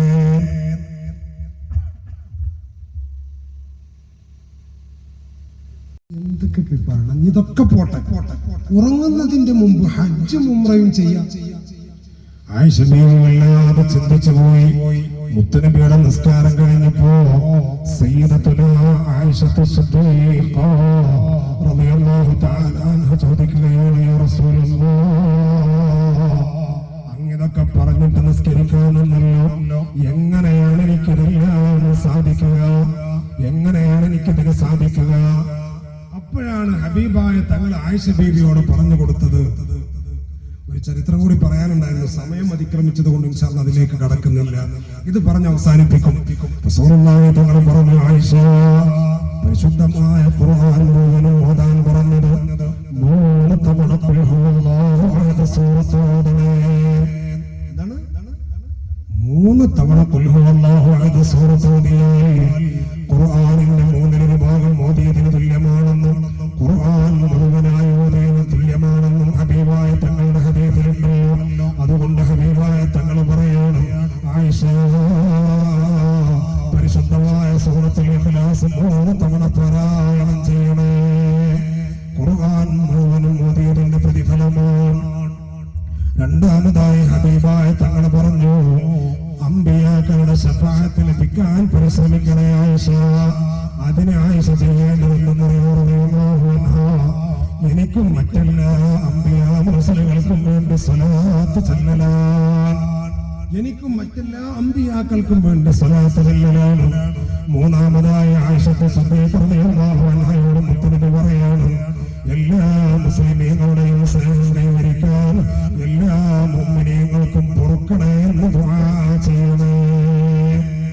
എല്ലാ മുഅ്മിനീങ്ങൾക്കും പൊറുക്കണേ എന്ന് ദുആ ചെയ്യണം. എന്നാൽ എല്ലാ മുഅ്മിനീങ്ങളുടെയും സ്നേഹം ലഭിക്കുന്നതാണ്. എന്നാൽ ഇതെല്ലാം ചെയ്യാൻ സാധിക്കുന്നത് ഉറങ്ങുന്നതിന്റെ മുമ്പ് എങ്ങനെ ഹജ്ജും ഉംറയും എനിക്ക് ചെയ്യാൻ സാധിക്കുക? അവിടെ ആയിഷ ബീവി റളിയല്ലാഹു തആല അൻഹയോട് റസൂലുള്ളാഹി തങ്ങൾ പറഞ്ഞു കൊടുത്തത്, ഞാൻ നേരത്തെ പറഞ്ഞല്ലോ, ഒരു ദിക്ർ 70,000 ചിറകുള്ള ഒരു മലക്കിന്റെ ചരിത്രം. മിഅ്റാജിന്റെ രാത്രി ഹബീബായ തങ്ങളെ കണ്ട പ്രത്യേകമായ മലക്കും പ്രത്യേകമായ സമുദ്രവും ആ സുബ്ഹാനല്ലാഹി വൽഹംദുലില്ലാഹി വലാ ഇലാഹ ഇല്ലല്ലാഹു വല്ലാഹു അക്ബർ വലാ ഹൗല വലാ ഖുവ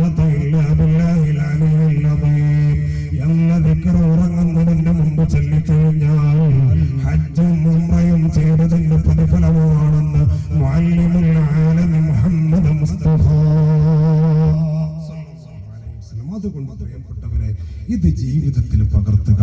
അല്ലാഹു സുബ്ഹാനഹു വ തആല നമുക്ക് എല്ലാവർക്കും തൗഫീഖ് തരട്ടെ. പറഞ്ഞതും കേട്ടതും ഒക്കെ അല്ലാഹു നമ്മിൽ നിന്ന് സ്വീകരിക്കട്ടെ. ജീവിതത്തിൽ പകർത്താനുള്ള മഹാഭാഗ്യം അല്ലാഹു നമുക്ക് എല്ലാവർക്കും നസീബാക്കി തരട്ടെ. ഇനി പറയാനുണ്ട്, ഞാൻ കുറച്ച് വർഷങ്ങളായിട്ട് പ്രഭാഷണ മേഖലയിൽ നിന്നൊക്കെ പുറത്താണ്. കാരണം വീട്ടിൽ പരിശോധനയും മറ്റുമായി വെച്ചുകൊണ്ട് പരിശുദ്ധമായ ഇൽമ പറഞ്ഞ മജ്ലിസിൽ, ഹബീബായ തങ്ങളെ പറഞ്ഞ മജ്ലിസിൽ, അല്ലാഹുവിന്റെ ദിക്റിനെ പറഞ്ഞ മജ്ലിസിൽ, അതിന്റെ ശ്രേഷ്ഠതയെ പറഞ്ഞ മജ്ലിസിൽ വെച്ചുകൊണ്ട് ഞങ്ങൾ ചെയ്യുന്നതൊക്കെ സ്വീകരിക്കണേ അല്ലാഹ്. അല്ലാഹുവിന്റെ കുടുംബത്തിന് ബറക്കത്ത് നൽകണേ അല്ലാഹ്. ആരൊക്കെയുള്ളത്? അലൈഹി വസല്ലം തങ്ങളുടെ പൊന്നുമോള് സയ്യിദത്തുനാ ഫാത്തിമത്തു സിദ്ദീഖ റളിയല്ലാഹു തആല അൻഹ. മഹദി ഒരുപാട് പ്രയാസങ്ങൾ സഹിച്ചവരാണ്. ഒരുപാട് പ്രയാസങ്ങൾ ഫാത്തിമ ബീവി സഹിച്ച പ്രയാസത്തിന്റെ 1000-ൽ 1 അംശത്തിന്റെ മൈക്രോ മൈന്യൂട്ട് നമ്മുടെ നാട്ടിൽ ഒരു പെൺകുട്ടി സഹിക്കൂല. ഗോതമ്പ് കൊണ്ടുവന്നിട്ട് അത് തൊലി കളഞ്ഞ് ആട്ടുകല്ലിൽ ആട്ടിയിട്ട് കയ്യിൽ തഴമ്പ് വന്നിട്ട് തഴമ്പ് പൊട്ടിയിട്ട് രക്തമൊലിച്ച ആളാണ് ആര്? സയ്യിദത്തുനാ ഫാത്തിമത്തു സിദ്ദീഖ റളിയല്ലാഹു തആല അൻഹ. അങ്ങനത്തെ ഫാത്തിമ ബീവി പ്രതിസന്ധികൾ പറഞ്ഞപ്പോ അള്ളാന്റെ ഹബീബിനോട് പറഞ്ഞു, ഒരു വേലക്കാരിയെ ആർക്കും വേണ്ട, ഒരു 313 രൂപ കുട്ടിന്റെ അടുത്ത് വാങ്ങിക്കൂടെ? ഫാത്തിമ ബീവിയുടെ അടുക്കൽ നിന്ന് ഫാത്തിമ ബീവിയോട് റസൂലുള്ളാഹി തങ്ങൾ, ഫാത്തിമ ബീവി റസൂലുള്ളാഹിയോട് പറഞ്ഞു, ഒരു വേലക്കാരിയെ തരാൻ പറഞ്ഞു. അള്ളാന്റെ ഹബീബ് പറഞ്ഞു, സാധ്യമല്ല, കാരണം നീ പ്രയാസപ്പെടേണ്ടവളാണ് എന്ന് പറഞ്ഞു. ആരെ? ഹബീബായ തങ്ങൾ. അങ്ങനെ അലിയാർ തങ്ങളെ പറഞ്ഞയച്ചു. അലിയാർ തങ്ങളോട് പറഞ്ഞു, സാധ്യമല്ല അലി, കൊടുത്തില്ല. പകരം ഹബീബായ തങ്ങൾ ഫാത്തിമ ബീവിക്ക് പ്രതിസന്ധികൾ മാറാനും പ്രയാസങ്ങൾ മാറാനും പറഞ്ഞു കൊടുത്തത് അല്ലാഹുമ്മ സ്വല്ലി അലൻ നൂരി വാഹ്ലി, അല്ലാഹുമ്മ സ്വല്ലി അലൻ നൂരി വാഹ്ലി, ഈ സ്വലാത്ത്.